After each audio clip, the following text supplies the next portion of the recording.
Submit to the High Council here on World Class Bullshitters. I'm your host, Jeff Hicks, and with me tonight is Mecha Random 42. Hello. We're also joined by Tom from Midnight's Edge After Dark.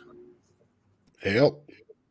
And finally, folks, a very special guest. The long man, Mr. Mauler, is here himself. Hello there. How's it doing? How you going? Welcome back to the show, and thanks for joining us.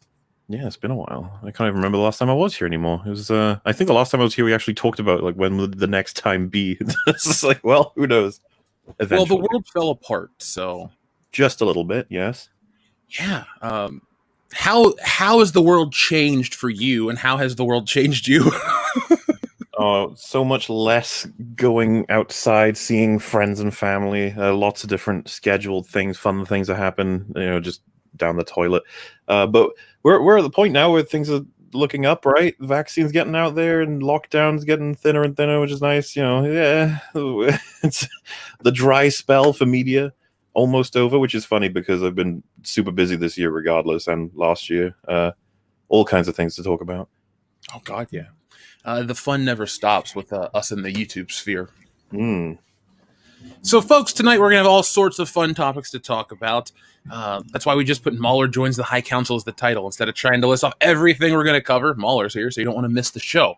Now, folks, do us a favor. Hit that thumbs up button. We're already at 68 people watching now, and it keeps rolling up. So 1,000 thumbs up gets you a good morning pop culture. We just had one yesterday where we talked about the Shang-Chi trailer, some of the politics of the Winter Soldier Falcon. It was a really fun show. So there are 3 of those left. Each Monday I'll be putting those out. But if we get all the other thumbs up, we can continue to add to the list. So even if you don't give a shit about good morning pop culture, help somebody else out in the community. A lot of people like to work, lurk, and listen to the show. And as things move on, we're going to be offering some GMPC mugs. So just be on the lookout for all of the fun shit that you can get from the channel. So folks, before we also start, the comic, we're going to talk about that for a second. Tonight, Tom, we should be able to get you to the magnet. We only need to move a couple more. So, folks, once we get to 800 backers, we're at 789 right now, we will unlock the Salacious Tom magnet, which is right here.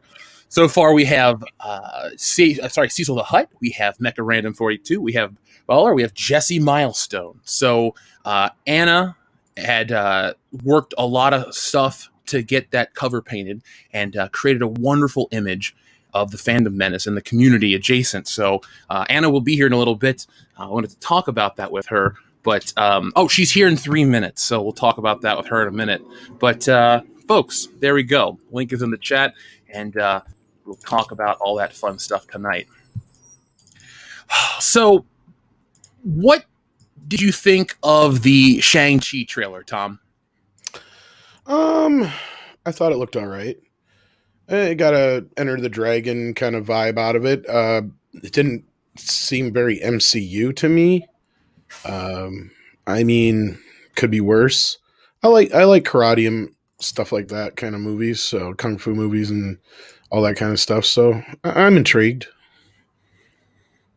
Mecha, same question to you.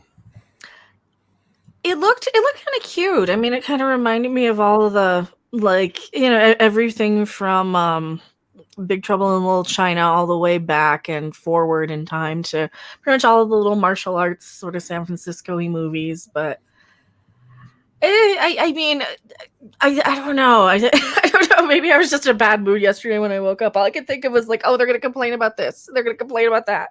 They're going to complain about they're going to say the music is too stereotypically Asian, and they're going to complain about the font being racist. And so it was kind of like making it hard for me to just kind of turn my brain off and enjoy, okay, it's like Speed. They're in a bus. It's kind of fun. But I mean, it looks fine. It looks fine. Who can't go under 50 miles an hour, Mecha? I don't know. Mauler, what were your thoughts on the trailer, sir? Don't know what to make of it, really. I tend to avoid being too specific when I'm watching trailers in terms of what I think we're going to be getting, but first thought I had was just like, oh, this looks so generic. I can't, I don't know. It's going to be like a really standard storyline, probably with very little to stimulate the old brain cells. But at the same time, if you had said like, oh, this is in the MCU, by the way, at the end, I'd been like, huh? Why? What? Where? It looks like a trailer for a movie that was just coming out separately as a superhero type movie. But from what I understand, he's not even a superhero, right? He's just he's very, very good at fighting. So I was just like, oh, okay. Which, by the way, you could say the same for a couple of people in the MCU universe with technology at their disposal. Which I think he has. He has like those bracelet things that go around his arm or something. I don't know, but yeah, the storyline being something to do with like he was trained at a young age harshly, and then he managed to get out for 10 years, but now he's being brought back in, and he's gonna not do that.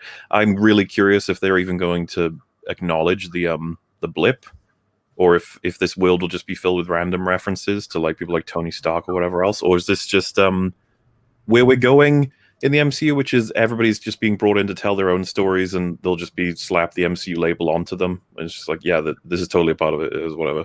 And then there's an after credit scene where Nick Fury says, "Shang-Chi, you need to join us." And it's like, all right then. So I'll give it a chance and everything, but I'm not particularly buzzed by it. I was just like, oh, this looks like a film, I guess. Anna, welcome to the High Council. Hello. Great to have you. We are discussing our thoughts briefly on the Shang-Chi trailer before we have a little more in-depth discussion, because our friend Cesaria Japan makes a great point. What were your thoughts on the trailer?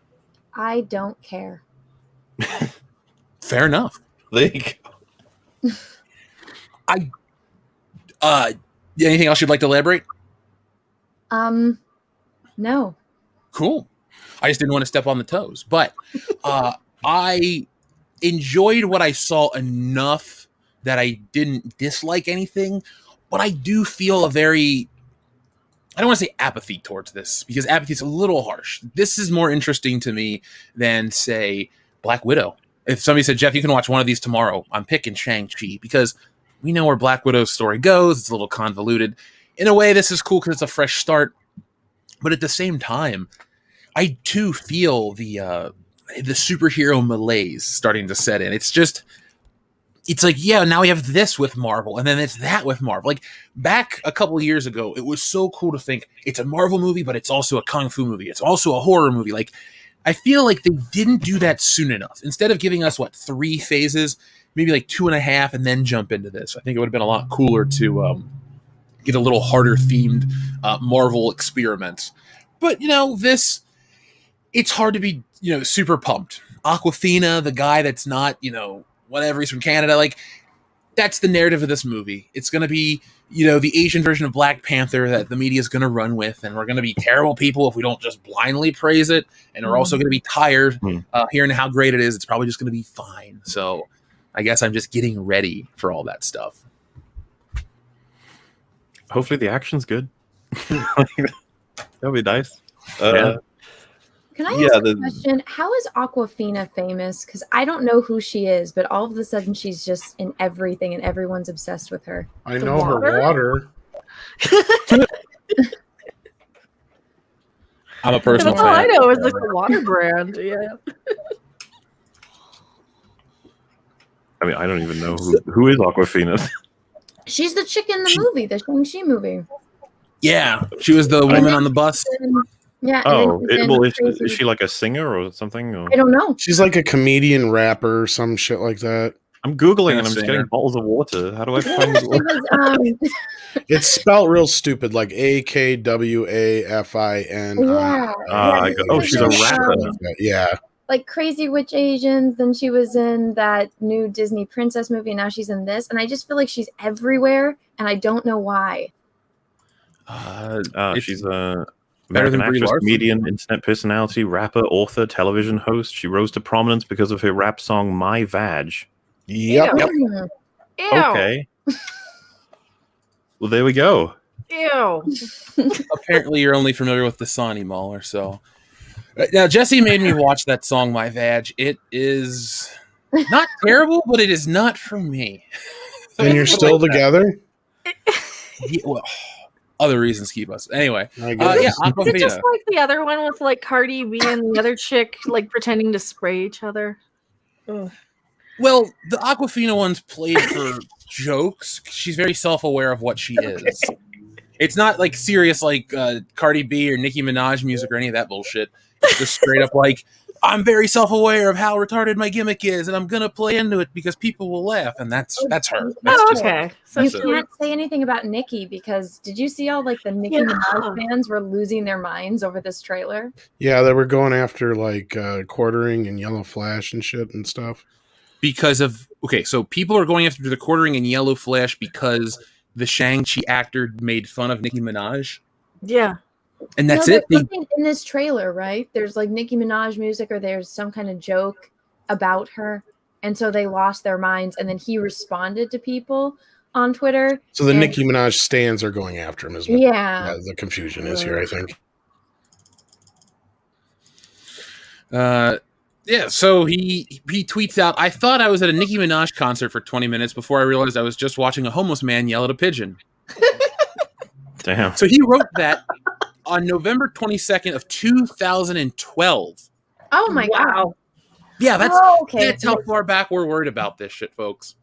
Real world problems stop because an offensive tweet from nearly a decade ago popped up. Oh, woe is me, we should fire this guy 6 ways from Sunday because he did something so mean. That's not offensive. It's a critique. From my point of view, it's an accurate assessment of a situation. Well, no, it doesn't mention her race, doesn't mention her sex, doesn't mention anything else. It's just her singing skills or lack thereof or whatever. Yeah, I don't know what to say about Nicki Minaj besides no. Yeah, but not my taste. No, not at all. So, wait, are you a fan? Have I offended you? No, I'm just saying, but how dare you? Oh. You're supposed to like her. Because of the color of my skin?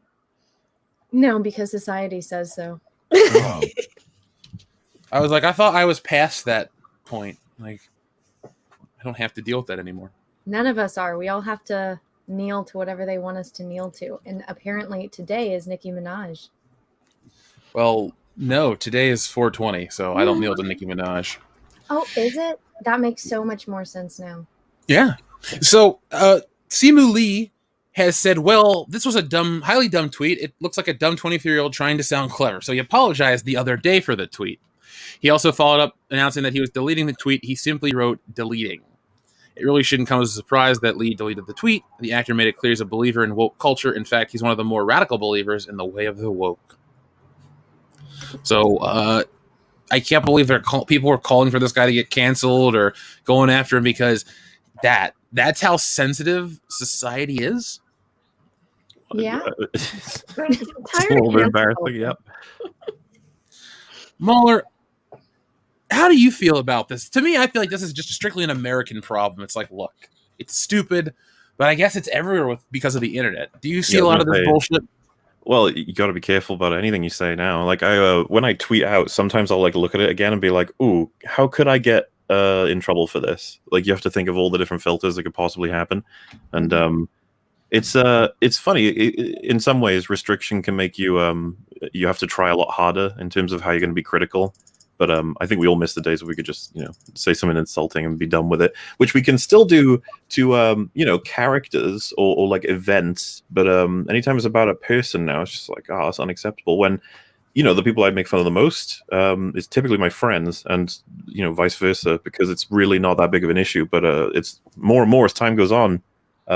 We need to protect everybody from having a hurt feeling, which is a little bit sad because you think that the more you get hurt, in the smaller ways, it can help, prepare you for when the hard shit comes. Well, I like the hand-holding generation said no one ever. Yeah. I just feel like this is a non-story, but apparently this guy's got a... Twitter's so dumb. Yeah. It is, because these are the same people that will absolutely shit all over you the second they get, right? Like, they can say some really harsh stuff, and hordes can come into your DMs or... notifications, because as much as I just said you can't be mean to anybody, it's like, well, it depends who's saying it and who they're saying it to, really. That's true. I'm wondering if the people that found this 9-year-old tweet got called stalkers for sounds like stalkers behavior to me. Mm-hmm. There's a joke in there, Jeff. I know. After we get off there, I'll tell you the kind of day we had, so let's work with me tonight. Gotcha. So we're going to talk about a guy that I don't like in just a moment, but we have a couple super chats that are topical about Shang-Chi before we move on, because this is one I wanted to mention from our friend Cesario Japan, who says, the Shang-Chi trailer is getting criticized by the Chinese online. Marvel TW YouTube account has a big ratio for the trailer. Same for Marvel Studios Hong Kong YouTube account. Mainland China is even worse on Bilibili. So are we going to have another Mulan on our hands? Why? Which I don't think we should, because this is how dumb this is to me. Shang-Chi is an American creation from two white dudes, Steve Englehart and Jim Starlin, from 1973. There's about as much cultural reverence from Shang-Chi as there is in Mortal Kombat. It's an amalgamation of stereotypes or whatever is popular. The character's based off Bruce Lee. I was just going to say, he's loosely based off of Bruce Lee out of the whole Kung Fu exploitation era of the 70s, yeah. It's not a deeper character. This is not anything else. This is not about representation or anything like that. It's like, look, the Kung Fu craze, we got to sell books. Your first mistake was trying to make sense of where China will get upset with how you've represented something, because they love Transformers, right? It's like, okay. And I think it's just perpetually hilarious that Disney keep trying to appeal to them, but they keep failing. They're like, God damn it, what do you guys want? It's like, big robots, go. I think they should do a Japanese Spider-Man film, and you can have Leopard on the robot. Spider-Man. Dude, you ever watch that show? A little bit. I've seen clips. It's insane. Like many years ago, like 2009, Marvel.com used to host it on their website, so I wouldn't watch those. That was such a mindfuck as a Spider-Man fan as well as a Power Ranger kid. It was the best of both worlds. So, how politicized do you think Shang-Chi's going to get? Are they going to pull the Mulan route where they're going to get people going that far? Or is this going to be one of those, we should just shut up and, talk about it in a different way? Whatever your expectations are, is probably going to be worse than that. Because holy shit, like, I don't know about you guys, but I was actually surprised by Falcon and the Winter Soldier quite a bit when I was watching it. I didn't expect that. And this is, I guess, me being naive, because I'm a huge fan of Civil War. I thought it was awesome. And so I saw this as like a sort of successor to that. We're continuing the story, we're grabbing a bunch of them characters, but suddenly we're in a very different world with different motivations. And we're waiting for that last episode to come out so that we can be a bit more definitive about what that show was really about. And it's chaos trying to talk about it. It's really unfair, because like a Spider-Man, like Spider-Man 3 is probably going to be really easy to talk about, because it's probably going to be so busy with its references and multiverse and stuff that it's probably not going to have as a lot that's very politically charged. But Falcon and Winter Soldier, right? The Dora Milaje just like demanding that they control wherever they go is like spitting in the face of the point that this show was trying to make. At least what I thought one of the points it was trying to make. And so I was just like, yeah, so this is idiotic. The show is like American imperialism is represented in John Walker. But then they went as far as to be like, oh, but the Wakandans do it, but when they do it, it's okay. I was like, oh, you just destroyed your entire show. I don't know if you guys saw it, but the Marvel Studios like Twitter account was like, slay, you awesome women. I was just like, this is a disaster. But then, the second you criticize it, people will start running immediately down the political line. I had several people who watched my channel were just like, oh no, you're getting political. I was like, no, I was just talking about how stupid it is in the show So yeah, but it's probably going to be the same thing for Shang-Chi. There's probably going to be plenty that you'd like to talk about. This happened with Black Panther, by the way. It was all the way back in, what was that, 2018? I had a question for you. Jesse here, by the way. Hey, how's it going? Hello. I had a quick question. I want to see if you agreed, because for me, so much of this show, of Falcon and the Winter Soldier, hinges on how the show ultimately judges Carly's character. Yeah, I agree. I had a conversation with someone who liked the show, and they were convinced she'll be punished severely by the end. And I was like, I don't think so. I think she will. Yeah. If she walks away, I'm done. I'll never forgive that one, because it's like, come on, what message are you sending? That's the message I'm concerned about. Because if they judge her, then they're almost walking the boys' line of trying to comment on everyone equally. But if they don't, if she gets away, then it's a. Well, they let Wanda just walk away scot-free. True. Yeah, I mean, not like they could really do a whole lot to stop her, but still, like. Well, I was gonna say, like, if WandaVision hadn't happened, I'd be like, I think Carly's not going to get away with it. Something's going to happen to her. Like, the show will condemn her, I'm sure of it. But after seeing the legendary scene where she said they'll never understand what you sacrificed, I think all bets are off for the MCU. Elaborate a little more on that point, if you wouldn't mind. So you have a character who enslaved a town, did God knows what to so many people there. Remember, we find out the children were locked in their rooms, which is arguably worse. If you were mind controlled but aware, and you were forced to walk around your house and just do day-to-day activities, right, just normal stuff, I feel like that's a lot better than being forced to stand in your room or sit in your room and do nothing, which is apparently what the children might have had. And we're under the impression they're under deep pain too. Yes, they described it as agony, and then as soon as the character said they would rather die, I was like, all right, so she needs to go to jail now. And what's cool about this is, because we streamed this, a lot of people in our chat were like, you idiot, she wouldn't be kept in jail. And it's like, you're missing what I'm trying to say. It's not that I want her to be punished from a personal point of view, that I think she's like a villain. I want her to want to pay for the mistakes she's made. But she don't give a fuck. She was just like, I'm sorry, bye. As soon as the police noises happened, she ran away. I was like, that is the most disappointing fucking thing I could see from Wanda. And as far as I'm concerned, she's been assassinated. She's not the Wanda Maximoff I was growing to really enjoy in the MCU. She's gone now. Which was my biggest fear going into that series, even though I didn't technically finish it, but I know what happened. Yeah. So anyway, sorry, Jeff, go ahead. Oh, no, don't apologize at all. How did you feel about the execution in WandaVision of the TV elements, the classic tropes? Because personally, I felt like we sat through a lot of marketing about this crazy twisted world of the sitcoms, and then basically the show starts. It was a bunch of boring sitcom parts, and then it was irrelevant. How did you feel about that stuff? I had some fun with the first 3 episodes, but I was talking to Gary about this. It was so dependent on where it went and how much creativity was in those episodes, because what I thought was going to happen was we would see all of the episodes and then we'd go back to them and be like, this meant this represented this is this. So it's operating on more than just one level. I thought that the surface level sitcom, as much as it wasn't that funny, there was a couple of things I was like, but I was mostly appreciating it for the novelty. I was like, how cute that they're almost pretending to be this show. Because, of course, the substance will be underneath. The substance will be who these characters represent and all the subtext of this, the things they're saying. But, once you finish, they totally gave up with the sitcom thing by episode like 4 and 5. It was starting to peter out completely. They were like, this is the show we're referencing. And you go, oh, that's cool. What did you do with it? It's like, well, not really anything. This episode is about Vision finding out how he died because Kat Dennings makes a joke about it. That was infuriating, by the way. Yeah, I have issues with... it's about responsibility. I don't know how much of a comic book reader you are, Mauler, but are you familiar with the Dark Phoenix saga from X-Men? Only in passing from different references I've heard while talking about the movie representations of her, the 2, right, from Fox. Yeah. So the point I was making is, in the comic book, she commits an atrocity, basically intergalactic genocide. She wipes out a planet.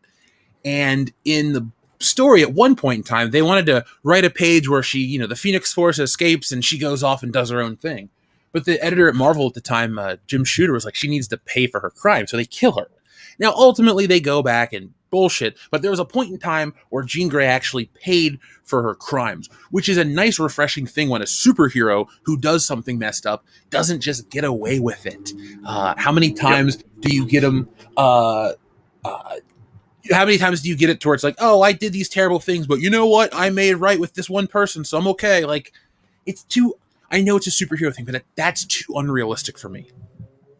Yeah, and like I said, there's 2 angles to this. One being that I would like to see them punished under this system for the suffering they've caused, but also, if you want me to keep believing this is somebody that I should feel for and understand and is a hero, they need to want to pay. They need to want the fact that they're a part of a system and a society and the rules apply to them just like they do to everyone. They're not above it all just because they can fucking move things with their mind. That's really disappointing. And, you could argue, it's like, well, she's searching for her children in the multiverse, which, by the way, I have no idea what any... when they were panicking that the children might be shot, I was like, but they're not real. You can reassemble them at will. I don't even understand what the stakes are anymore. And it's like, maybe they were real. They're just stuck in a different reality now. And I was like, I'm just lost. I don't know what's going on anymore. I think WandaVision was a victim of its own hype because Marvel wanted to sell you a show that was everything for everybody.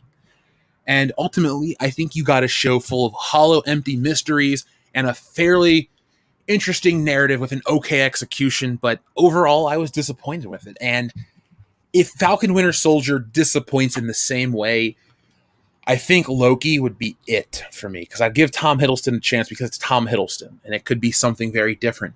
And I don't know how you can get overtly political in an American sense with Loki. I think that's one of those shows where maybe you can comment on human issues if you have to, which I don't think you have to. But you can comment on human issues, but I don't think you should make it too localized to here.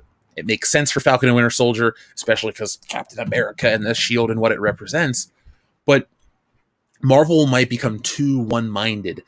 Sadly, the deconstruction of the superhero is in vogue again because the Avengers movies have ended.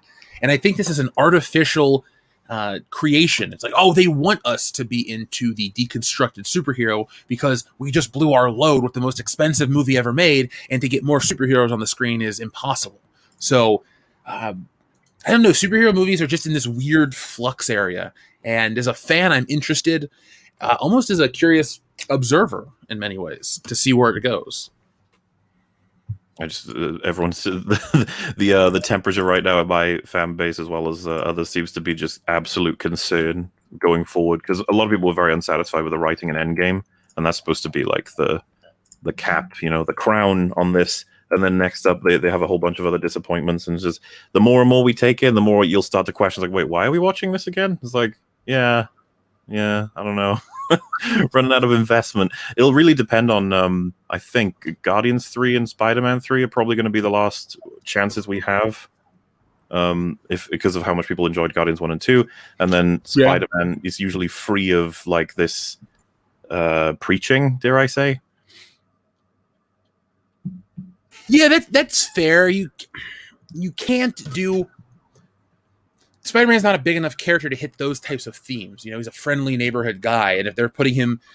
Really, they're trying to appeal to kids as much as they can with that movie. I don't think you can... You can put that stuff in there, but then it becomes something even ickier, and I don't think Sony can afford to do that. Like, I didn't want to... Like, yeah, it could happen, and I think if they did it to those two as well, I'm like, so many people will stop watching. Doctor Strange 2, some people are referencing, it's like, I don't have a lot of hope for Doctor Strange 2 because Wanda's in it, and she's gonna get away with everything. Oh, is she? I forgot she was in it. Yeah, but Sam Raimi's directing, so that gives me some hope. Oh, I don't. Well, maybe he'll punish it. Who knows? Ooh, maybe. I'd be okay with that. It'd be interesting to see how superheroes would dole out justice among themselves like this. This is a little different, where I understand where Cap and Tony are coming from. You can't justify Wanda's actions. You can sympathize with, oh, I understand what it would be like to lose someone, but not to do what she did. There's no ethical debate. It would be more of a, an exercise to try to debate that. It really wouldn't have any validity to that argument. So we've never seen superheroes all come to the one hero that has crossed the line like that. So that could be fun. Or maybe she'll be banished away to another dimension forever type of thing. Who knows? I just don't want it to suck. We're in trouble in that department, unfortunately. Yeah, and it really sucks, man. We were having a discussion today at lunch about stuff and how it's nice to get excited for things. And I think a lot of people that do listen to the channels are like, all these people do is complain to whatever. It's like, no, we're just longtime fans and viewers, and I think everyone deserves a better class of superhero shit. Because for years we've been getting fairly competent, interesting stuff, and now that we have reached a specific point and enough money's been made, I don't think it deserves to just fall apart. I don't think they have the right to do it like that. Well, I think it's going to be the same thing as Star Wars. I can't remember which video I came to this conclusion with, but it was like the stories made people fall in love with like the title and the brand, and now they're going to hope that the title and the brand make you fall in love with the stories that they generate at will. It doesn't actually matter anymore if they're any good. It's just going to be the ones they wanted to make, and this is individual creators that they just hire for whatever reason. The MCU is so powerful now. Is like you slap it onto any film. Like I said, Shang-Chi could have just been its own film. I couldn't even tell that it was a part of the MCU, but the fact that it is going to get it way more publicity than normal out of MCU sort of stuff. And I think that's the future. We're going to be getting Probably they probably wanted to do it up to like 7 or 8 movies per year at some point. Remember Star Wars' original idea, they were going to have at least one per year, but that crashed and burned after the new trilogy. And you have to kind of hope the MCU might have that moment, but then again, it's not like Star Wars is in a great position now, thanks to realizing. So yeah, I don't know. I find it compelling to think about the future we're seeing with Marvel, where we don't have the big named heroes. So they're kind of putting their foot in their mouth at the worst time possible, because we don't know the impact of a lack of an Iron Man and a Captain America on the big screen. Those are the guys that have the billion-dollar films, so the billion-dollar solo films. And I think Spider-Man is the only other character to have a solo character to have a billion-dollar film. Or wait, Captain Marvel crossed that. But you gotta be honest. But there's not a lot of solo big named characters. And I think everyone was enamored with the story to get the Thanos, so we had to watch every movie. But now it's kind of, right now you expect a lot of unity and cohesion, and you just get I don't want to say a jumbled mess because that's not fair, but you just get like 4 stories that are going on and no one unified direction. One story takes place currently, one's in the past, one doesn't even matter temporally anymore. Like, it's kind of hard to grasp the MCU the way we had for so many years. And I think that's another place where people are concerned, because it's like, oh, it was linear, it was this way, and now it's going to be 3 different ways, and I might not like it and stuff. So, there's a lot of if someone like me is worrying, like, oh wait, which shows should I have to watch before I have to watch which movies, like, then the average person is going to be getting real confused if they rely on it, which is why I think they won't be. I think that the most we'll ever get is small references, and then they'll suddenly be like, oh, this is our big event movie, everybody from all these different things are in it now, and most people will just watch it. Did you ever see, there's a video on YouTube of a guy who hadn't seen any of the MCU watching Endgame? And he like reviewed it. It's really amusing because he just has no fucking clue what the hell's going on with anybody. And I just feel like that's going to be all of us eventually. It'll just be like Avengers 73, and it's like, this is the one where Captain Marvel dies, and it's in front of 4 people we'd never met. You're just like, what the hell's happening? Because they might actually believe that she can just front the MCU. I'm really curious to see what happens with that when she's not sandwiched by 2 of the biggest superhero movies of all time, Yeah, and I think they're gonna be in for a big shock, because the ego is usually what follows after a big success from Hollywood, and they're in for a rude awakening, like you said, man. Being sandwiched between the 2 biggest superhero movies, anyone can get lucky. But now that everything's kind of settled, she's not that big of a deal. How many views does, like, the last time I looked on her channel, she was only getting like 60,000 views. Let's go see. Or 20, depending on the thing. Like, I went and looked recently. Well, I wonder how they would even market that movie, because they wouldn't have the ability to have the crutch that Endgame's coming out right after. And then the way that they set up the last movie was, oh, hey, who does Nick Fury call? Captain Marvel. We got to watch Captain Marvel to see what's going to happen. Why is she so important? Why is Nick Fury calling her? I wish she wasn't in Endgame. Ugh. Why couldn't they save themselves? She did get punched in the face, so that was... That's true, but that felt more like a consolation prize for being stabbed in the face when she rescues Tony when Thor could have done it. She fucking manhandles Thor somehow. Thanos somehow. Like, what? That part is so baffling. He has all of the stones, and then he gets scared of her. It's like, wow. But he does punch her, and I think everyone had a sigh of relief when he did that. Oh, I was reading about people talking about Kevin Smith in the chat. Sorry. We watched Jay and Silent Bob's reboot today. Doesn't suck. I was very surprised. Very surprised. I was like, you kind of figured this one out. Good for you. Everybody's surprised when I told him that. Like I said, it didn't suck. It's not like what you would expect out of Kevin Smith. Not anymore, Kevin Smith. No, it really isn't. I mean, he makes fun of himself. He does a good job calling back to all the films before. He does actually a good job of being like aware of the whole woke stuff and kind of pokes fun at it. The reboot and kind of culture we're in right now. I mean, he manages to pull it all together. At least I thought for what it was anyway. Yeah, her only video that even did anything was with Tessa Thompson. Yeah. I don't think she's gonna I was trying to pull in And that's a Fortnite. So that's Tessa Thompson and Fortnite. Oh my god. Well, That's she so also cringy. hasn't grown. Like, she's been at the same sub count for months now. Yeah, 32,000 with her friend there. 32,000. Like, that's the only one I've even clicked on in like forever. Like, yeah, she's just not. Fortnite. Ugh. Yeah. I Never don't see played her it. being a huge deal. Do you guys ever feel like she's not a real person? She's just a marketing ploy. Yeah, like, Yep. well, I mean, they're clearly hired her. They've clearly hired her to market, something. Well, yeah, Disney. the next movie she comes out, there's probably going to be some kind of YouTube tie-in, and she makes a video that's interactive, and we can all choose how the movie ends. Oh God. I'd What if rather not. everyone just voted for her to die? They take that option out, all right? Everyone finds creative ways on how to get that in there still. Yeah. Oh god. Now, Mauler, I just want to ask this point again. Is it safe to say it's too early to write this show off Falcon and Winter Soldier? Got to wait to see how everything pays off before the politics and what the show's trying to say is obvious? Or do you think you can surmise everything at this point and it's safe to write it off? Well, I'll say this. I think it's terrible, like writing-wise, just for the standard sort of coherency stuff. I've been going through it and ready for, we're going to be doing an EFAP podcast on it.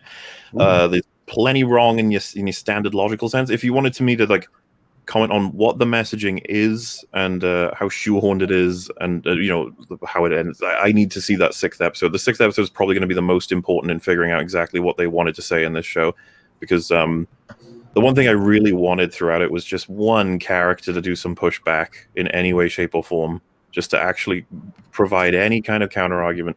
So weird hearing about like all these like the Isaiah character just absolutely hating the fuck out of America for what they did to him, stuff like that. And I was like, oh wait, wasn't that like Hydra? Didn't they influence and infiltrate SHIELD? How do we know who did this and why? Yeah. And it's just like, he knows about that, right? Or at least he must have, because The Winter Soldier, that film exposed the shit out of SHIELD. So like he must have heard, and then like Falcon doesn't talk to him about any of this. He doesn't even seem to care.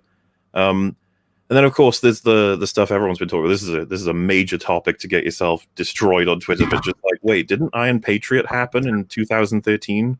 Like a black guy covered in like the American flag as the superhero to represent the world. And he's like, nah, America would never accept a black guy being their superhero. I was like, yeah, they would.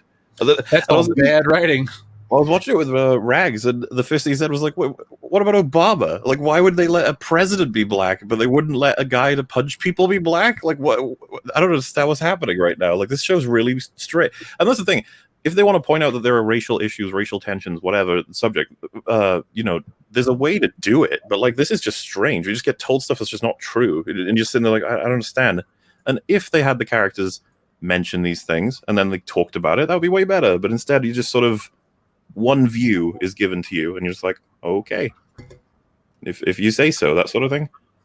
So if the last episode provides some pushback, or because it's pretty obvious to all of us that the new Captain America is going to be Falcon. He's probably going to have the suit, right? Because like I think I saw a toy release that's going to be like his suit. It's just like I guess it's similar to what he looked like in the comics at one point. So of course he's going to be the new Captain America, because John Walker's going to be bad guy Captain America in whatever show or movie that happens after this. So yeah, there's still room for the show to try and bring itself back in terms of whatever messaging it's going for, but I doubt I will think the show is good after episode 6. And this is the last episode this week, correct? Yep, Friday is the last episode. Thank God. Yeah, I keep thinking it's a 9-parter. Wasn't WandaVision 9 episodes? Yes. Yeah, but their episodes were much shorter. Well, and there's some scrutiny behind it. Like, originally, I think it was only meant to be 6 episodes, and they cut it out to more. And we did a video about it, and everybody's like, "Oh, you just are hating on the show." It's like, we're just reporting what we heard. And then as the show got near the end, I think it kind of fell apart. And part of that is just how the story unraveled too. Anna, what do you think about any of this? Anything you'd like to add? I have not seen it. I'm waiting for it to finish so I can just binge watch it. Luckily, none of you guys said anything that could spoil it for me, aside from the stuff I already knew. But I don't really have any interest in it to begin with. I feel like just Endgame I hated very passionately, and I'm just kind of done with it. And it's really depressing because this is something that I used to get so excited about, and now I'm like, oh, we have to talk about this. So Yeah. Yeah, same. Anything else you want to elaborate on that, Mecca, or just Oh, it's well, I haven't seen it. I'm kind of curious, like once it's done, to see if I'm gonna see all the little, like the racial things. I've heard other sides where it's like a subtle anti-woke message people have theories of. So I'm kind of curious. But after the Gina Carano thing, after WandaVision, like I didn't even finish WandaVision. I'm just kind of like, I don't know how much I care. I really don't until like Doctor Strange, and then like at least I'm a Sam Raimi fan, so at least it's gonna give me something there on that one. But no, I don't know. I'm kind of curious, but I am kind of like just so tired of. I'm tired of like the same universe here with like, oh, and then there's this, and then there's more, and then there's this, and yeah, but yeah, after Endgame, meh, right? Yeah, Sorry. No, I didn't enjoy Endgame. I'm one of the few I've people never been able who to watch it did. again. Say that again, Tom. I'm one of the few people who did enjoy Endgame. Yeah, I didn't hate it. I actually enjoyed it more the second time I saw it than the first time. I might be in that boat, but I can't sit through it again. Like the thought of watching that movie again makes me uncomfortable. Not because it's bad. It's just I don't want to commit to a story I remember not liking. But I guess I should be fair and give it one more shot because I've seen The Force Awakens and The Last Jedi more times than I've seen Endgame. I mean, of course, it's not nearly as good as Infinity War. But upon second viewing, I was like, you know what? It's not as bad as I thought the first time around. Some of the stuff makes a little bit more sense this time. Granted, there's still a ton of issues and problems with it, but I didn't think it was as bad the second time. But that's just me.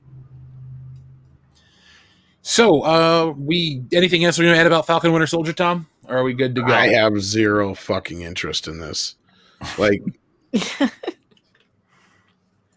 it's they didn't destroy Zemo, so there's that.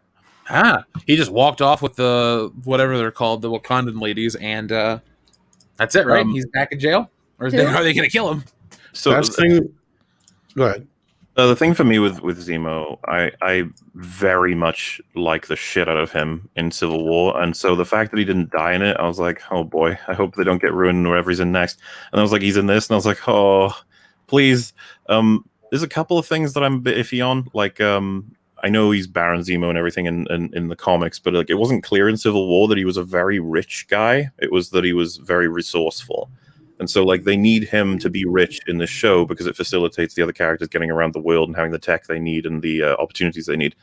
So that was like a strange addition. And I've already seen loads of people like trying to talk about his motivation is clearly to like reestablish the aristocracy and get control back from the superheroes when that was like never the point of his character in Civil War. It was always just to hold these heroes accountable and that they deal like more damage than they realize and all that kind of stuff. But the one thing that like I thought was like, okay, so the first thing they got to do with Zemo is have him address the fact that he split the Avengers and that Endgame and Infinity War might not have happened had he not done that. They never bring it up. It's never discussed. Like that's got to be the biggest thing to have him address. Does he still think he did the right thing, even though it caused like immense suffering? Like the only like I tolerate him throughout. I thought he was fine. The one thing I did like though was that he asked Bucky and Sam if they've been to the Sokovian memorial, and like neither of them have, and so it was just like a bit of silence, and I was like, thank you, something that he should actually give a shit about. And then his last scene, he's actually at the memorial and then he gets taken away. I appreciate literally just him caring about things he's supposed to care about, but there's still lots I take issue with. But I just felt like, because I don't know, there's a bit of a hot take that we'll get into on the end of this week in EFAP, but like I feel like both Bucky and Sam have been ruined in this show. You think? Yeah, that's something I keep hearing is they're not the same characters from people. No, they aren't. You can already tell from the get-go. Bucky's incredibly incompetent compared to normal. If you guys watch Winter Soldier's kind of scary because he's so efficient. In this, he's just like falling all over the place and losing battles all the time. Even just a white male. He literally lets someone take his arm off. He like watches them do it. Oh yeah, that was bullshit. That like every person I've talked to watches that bit. They're just like, what the hell is he doing? He's just watching her do it. Like what? And yeah, I don't know. Sam is not Sam at all. He's a completely different dude in this show, and it's really annoying to watch and listen to him. As soon as he said that Carly has a point, after we know that she burns people alive in buildings, I was like, well, he's done. There's no saving Sam. He's done. Yeah, I hated that speech. That talk they had. That's just standard assassination. There's nothing you can do to a character after that. You can't have them have a value like that. It's just they fucked completely. It's the same thing as what's her name? The new superhero girl from WandaVision saying that they'll never know what she sacrificed. Like, you're done too. I don't care if you're like, have some sympathy for the genocide. You're like, no. Especially when the whole reason is like, oh, they want to return to the times of the blip where everybody was unified. It's like the blip times, if the MCU were honest, would be a disaster. It's horrifying. It would be anarchy. There's chaos everywhere. The idea that we need to go back to those times is insane. We're lucky that governments have managed to reform and that people have some order back. And of course, there's a bit of like this sentiment of like, we hate borders, which is like, trust me, you don't hate borders. Everybody likes borders. Yeah, when they said about, I'm just going to call her Enfy's Nest because I honestly can't think of her full character name. But when she starts talking about, oh, everyone was gone for 5 years and we did this, it's like, you were a squatter for 5 years. You should go back because those people were taken away. It's not like those people left and did something wrong. They got snapped out of existence by a mad alien. It's their shit. Like, yeah. It was theirs before the world was fucked up. It's theirs when they come back. Like, how is there a fucking discussion to be had about the ethics of that? You're just stealing from the people who had their lives stolen from them. You're not entitled because you stole their shit. Like, no. I don't get where there's the fundamental problem. Oh yeah, sorry, go ahead, Mauler. Oh, just it's the logic of one world for everybody, basically. You know, we all get everything, and it's just like, I think you don't understand how this works, especially if you're burning people alive. Yeah, I think it's the fundamental issue you run into when you try to bring this woke ideology into these kind of stories where it just isn't reality. It doesn't fucking work that way, you know. And though some people might be trying to reflect that kind of a society in real life, we know what's really going on, and we see it. And you know, people are burning buildings down and doing all this other kind of shit. You're trying to equate something like that and the type of stuff we've dealt with in the last year to the blip, which are two completely different situations. Mm-hmm. I mean, you would have a situation where, I mean, you would be understaffed on everything. You would automatically lose half of the doctors you have, half of the nurses you have, half of all the emergency people you have in the world. I mean, all these kind of things. Well, half the scientists, factory workers that you have, half of the factory workers. Yep. Yeah, basically go down the line. Yeah, exactly. So everything would come to a dead halt for how fucking long? Just look at what happened in the last year, and we didn't really technically lose half the population. We just had everybody stay home for the most part for so long, and we had toilet paper shortages. Well, which were kind of whatever. But my point is look at what has happened just in this situation.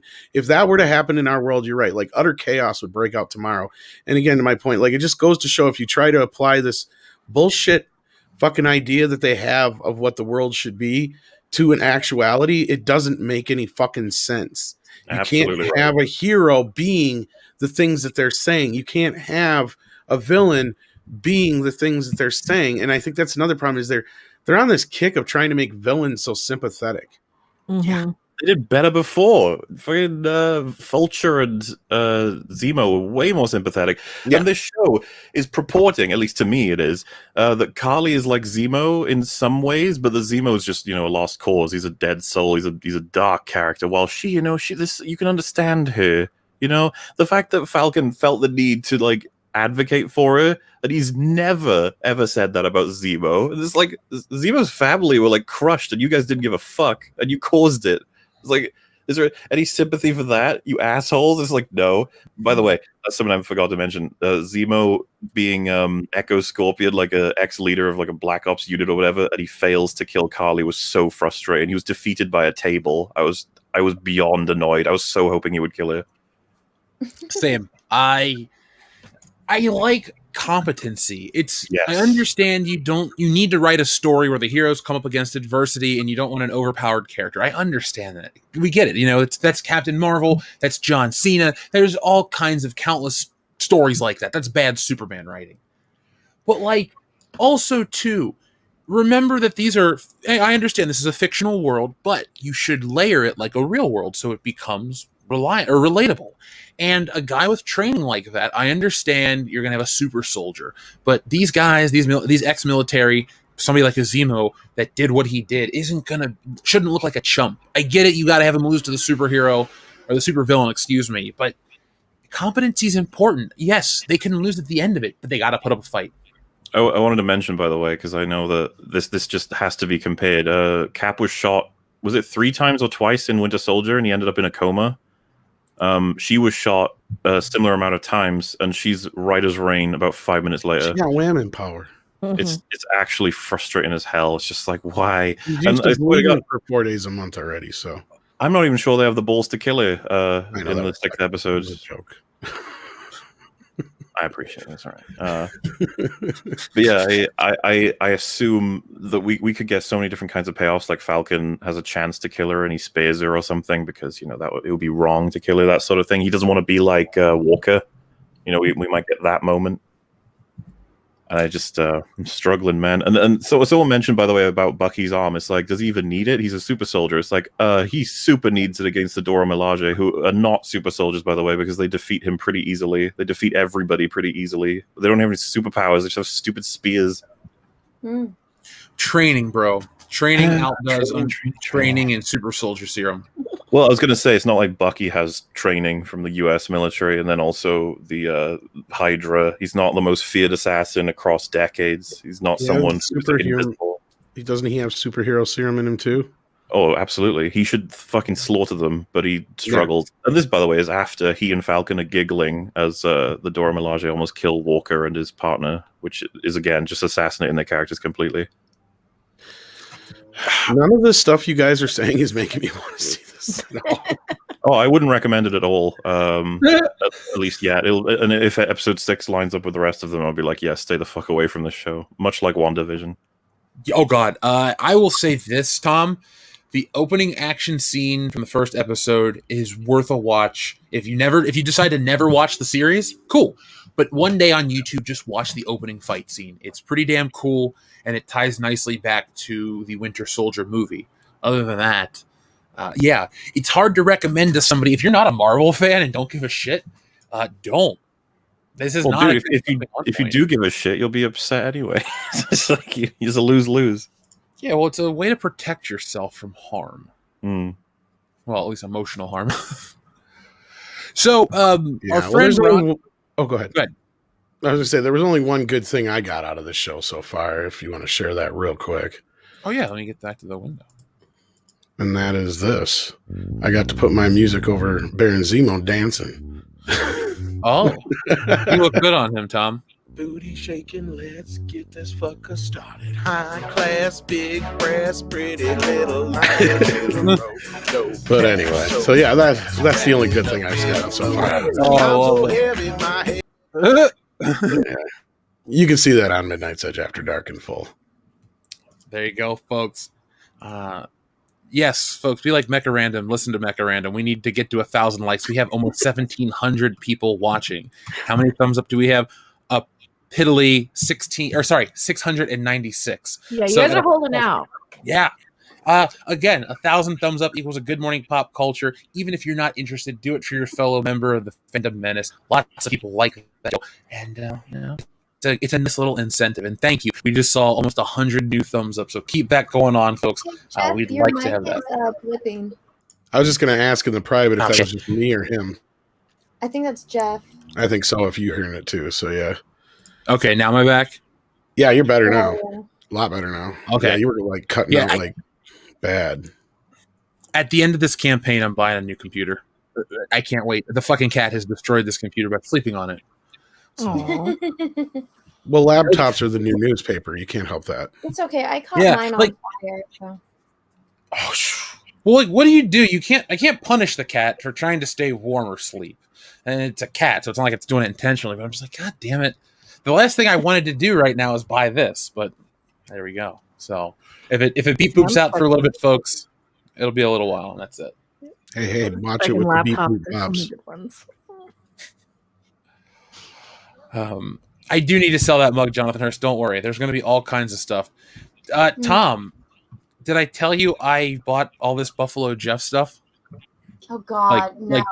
Like domain names? No, God. Oh, For no. reals, dude? Why? .com is mine. I don't know what I'm God. going to do with it yet. And I'm going to do something. I think we need the Buffalo Jeff and Tom's song mashup somehow. I'm not quite sure. Ebony and Ivory. That's it. Ebony Perfect harmony. and Ivory. Oh, God. Yes, folks, I did buy BuffaloJeff.com. I don't know what I'm going to do with it yet, but it's real. It will be real soon. And, yeah, the guys want me to put Buffalo Jeff on Cameo. We're going to give you an option where you can just troll the fuck out of Dion. Maybe he'll make it out of 2021. Who knows? So, Rocky Masha says, the power of the long. That's for you, Mauler. Primer says, hail, long man, and happy 420, everyone. Party be... What does it say? Party boobschly? Party boobschly. Okay, I like the new word. Thank you for the celebratory wishes. Happy 420. Yes, a very high council. Mecca, anything special on this high council for you? Let's see. They are the coffee donuts. Coffee and donuts with South American milk chocolate, coffee, toasted milk, cinnamon and sugar, and You're just making me hungry. they're so good. Oh, they taste so good. Jesse got these gummies that you wouldn't. What are they? Some kind of elderberry or something. They're amazing. Ooh. Well, the elderberry, yeah, I got some elderberry CBD ends that are great. They just knock you right out. Somebody said pimp slap the cat. I could never pimp slap the pancake. That would be the worst. I'm with Case. We should do a cover of Goodbye Horses with Jeff, and you go, "Would you fuck me?" All right, fuck me, and I'd be like, "Goodbye, horses."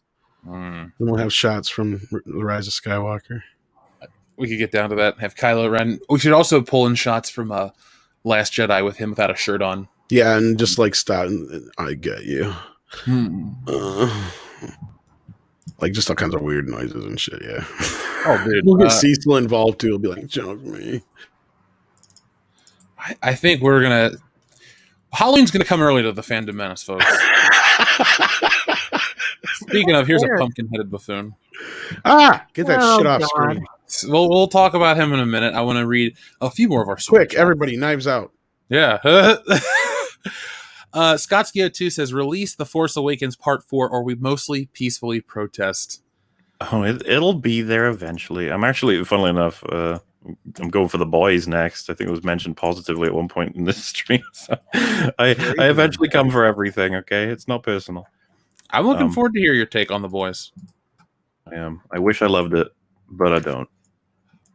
I've never read a book, so I went in cold, and I think it's interesting. I think it lampoons both sides in an interesting way. I'm interested to see where it goes more than anything from Marvel or DC. So, like I said, I can't wait to hear your take because it'll be fun. I haven't been able to watch a nice long form video in a minute. Well, more on the way. There you go, folks. So make sure you guys are subscribed to Mauler. To the mods in the chat, could you drop the link to everyone's channel? Mauler's, Anna's, Mecca's, Tom's, even Jesse's. Yeah, she's going to be Pornhub. Well, remember when we used to get the bots on YouTube back in those days? Yeah. They were funny. Were they the little ones? Like you think they were like a real person because they would chat with people and they'd be like they just repeat what people would say to try and come across as real. That shit was weird. It was. Was that a test or something? Yeah, it was testing AI. Oh no. Testing AI that's probably taken all of us. So I think we're all fake, aren't we? I think the Matrix is real. Well, now that you figured it out, Mecca, it's time to self-destruct. Folks, we have to go. We'll be back next with more. George Bush doesn't care about black people. There you go. That's out of context for you. I don't think he's wrong though. I don't. I don't really agree with almost anything I don't else. think George Bush cared about most people. Let's be real here. I don't give a shit. I don't think he gave a shit what color skin you had. He just liked tacos. He did. He was a very special man. Junior is here. So our friend Taker610 says trailer for Shang-Chi, but no Eternals. Mauler, do you think Eternals is going to be a huge dumpster fire? Mecca, yeah, your response is mine. I forgot Eternals. I'm looking forward to the porn parody, The Internals. Ooh, nice. I think Salma Hayek will do both the real and the Axel Braun hope. parody. The Axel Braun parody will probably pay her better. She's still got it. Costume too. Well, that's the funny thing is the Marvel Universe is known to be paying for the actors like jack squat unless you're Brie Larson. Isn't it crazy that she's like 50 years old now? Is she really? Yeah. No, Selma Hayek. Oh, Jesus. I was like, don't fucking do that to me. Like, well, yeah, but Selma Hayek still looks like she's 30, so. I know, and it's crazy. I didn't realize she was that old, and then I found out, and I was like, holy shit. It's because Good she's for her. hot. Well, she also married a guy with like $100 billion, so, I mean. I don't think she's had any work, to be honest with you. I mean, I could be wrong. I haven't seen her recently, but. Well, here she is recently, Tom. Well, hello. I don't know if those are real anymore, but hey. Well, they were always real, right? Yeah. Back in the day, they were. Yeah. I mean, I can't say she hasn't had a few tucks and whatever, but I mean, and as far as her face goes, it doesn't look like she's had nothing done, really. Folks in the chat, if you could tell us, do you think Salma Hayek has had anything done? She can smile and she can move her eyebrows, so that's always a sign. I know, but you can still smile and move your eyebrows with Botox. Yeah, but when you have Botox, you can just tell because everybody Maybe looks a like little Sylvester collagen. Stallone. Yeah, Yeah, maybe a little collagen in her face to fill her out a little bit. maybe, but I don't even see that. She might gain 5 pounds, you know, which is like just enough at her age to just and she puts it in the right place and that'll keep her like looking a little younger because you know it's gonna fill in any like little lines. Not that this matters at all, but I just noticed it and I was like, oh wow, good for her. Because you know everyone was talking about that one guy that was from what was that show called? It's a place in California, Silicon Valley, and now he's in it, and he got super yoked to be in the Eternals. Oh, Kumail Nanjiani? Yeah. But everyone was talking about it, and then I looked at the Eternals. I'm like, well, Angelina Jolie, she's aged gracefully, but she's still aged. Selma Hayek, I'm like, holy shit, it's magic. She has good genetics anyway. Like she's just got really good bone structure. Her face is very symmetrical. She's very youthful anyway. She probably eats very healthily too.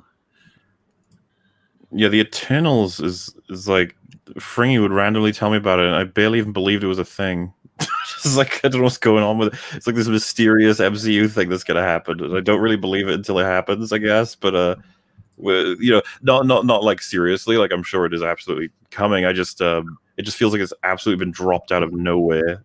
I have no idea what it's about, but it's apparently going to like change how we understand the universe completely.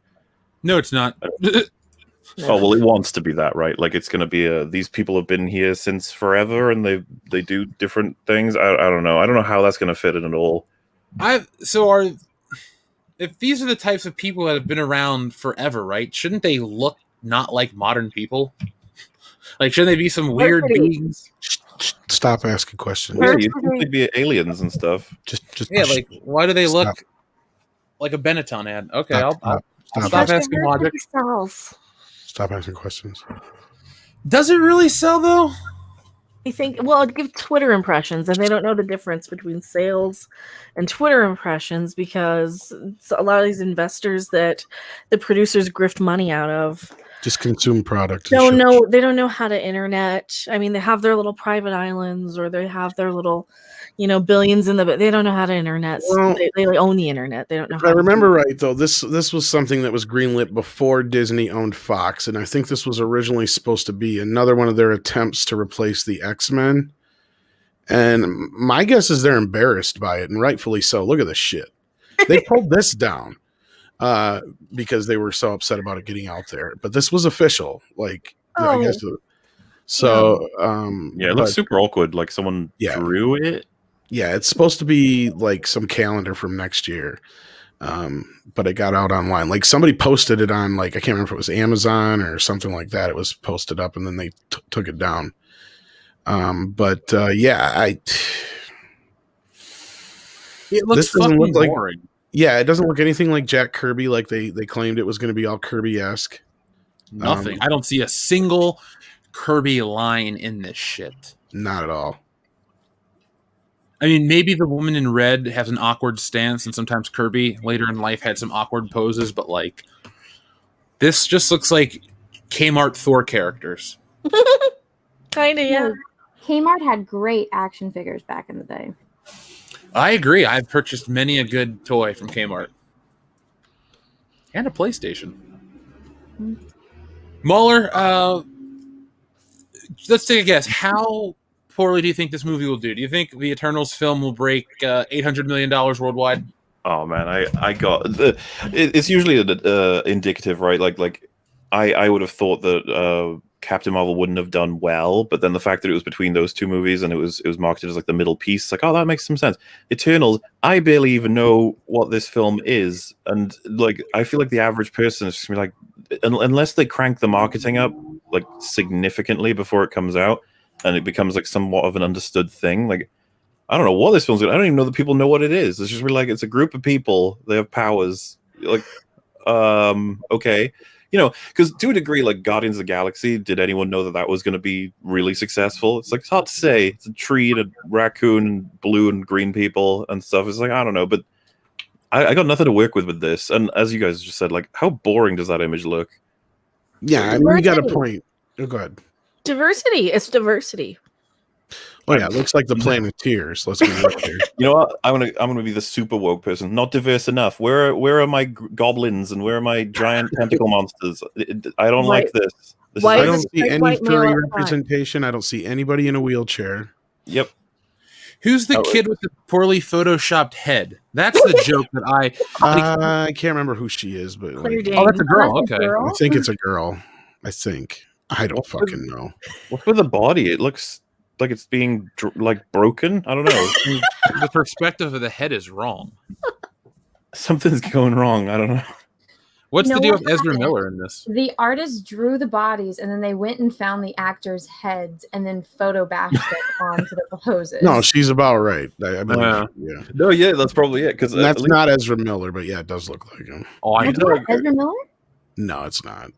Richard Madden in the center. That was probably the easiest one for them to get on, and he still doesn't quite look right. They all look wrong. That's because they don't know how to photo bash. Because that's a photograph, and then they paint it on top of it. But they tried to get it to match everything, but it's like, you know. Is this? I just want to know who filmed this, by the way. Say that again, Mauler? Are we in? Is it post production? This is in now, or I think it's done. I think it's been done for a while. Well, it was gonna come out like in February or something, or March, and like articles were even saying, "Oh yeah, and the Eternals is gonna be released now." And then you go and look on their site, and it's like, no, it's like November. So like they didn't even tell the marketing people in the articles. I can't even remember what the article was about. People don't even give a shit enough to leak anything out of this movie. No. Well, if you said like, No "Oh, nothing. I got a big bit of info about Eternals," most people be like, "Huh? Yeah. What is it?" It's got everyone's favorite. You know, who? And yeah, I don't know. I think they're just running off of the IP right now, and hopefully they can jumpstart. You know, like how Iron Man has enough recognition that they can jumpstart, but like this is using the fumes of Endgame to try and get some extra films that people will watch, and then hopefully they'll like the characters enough that they can restart and go on. But man, am I not invested in? They've taken my investment away with the characters I was invested in from like Civil War and stuff, being in Cap and Winter Soldier, and then WandaVision kind of did the same thing, and they've been resurrecting people as well. No one's ever really gone in the MCU. The only person that seems to be staying dead now, because Loki's obviously back, and if anyone says it's not the same Loki, not the same Gamora, not the same Vision, it's like, guys, you're doing exactly what they want. He literally like, these characters aren't gone. They are gone. It totally matters. All of their deaths. For all we know, Black Widow's not going to stay dead. And what's his name? Heimdall.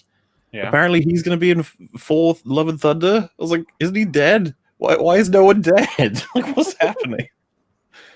And yeah, of course, Doc Ock's coming back. That's the one that pisses me off. No one's dying anymore, and it sucks because the stories get damaged significantly when death means nothing.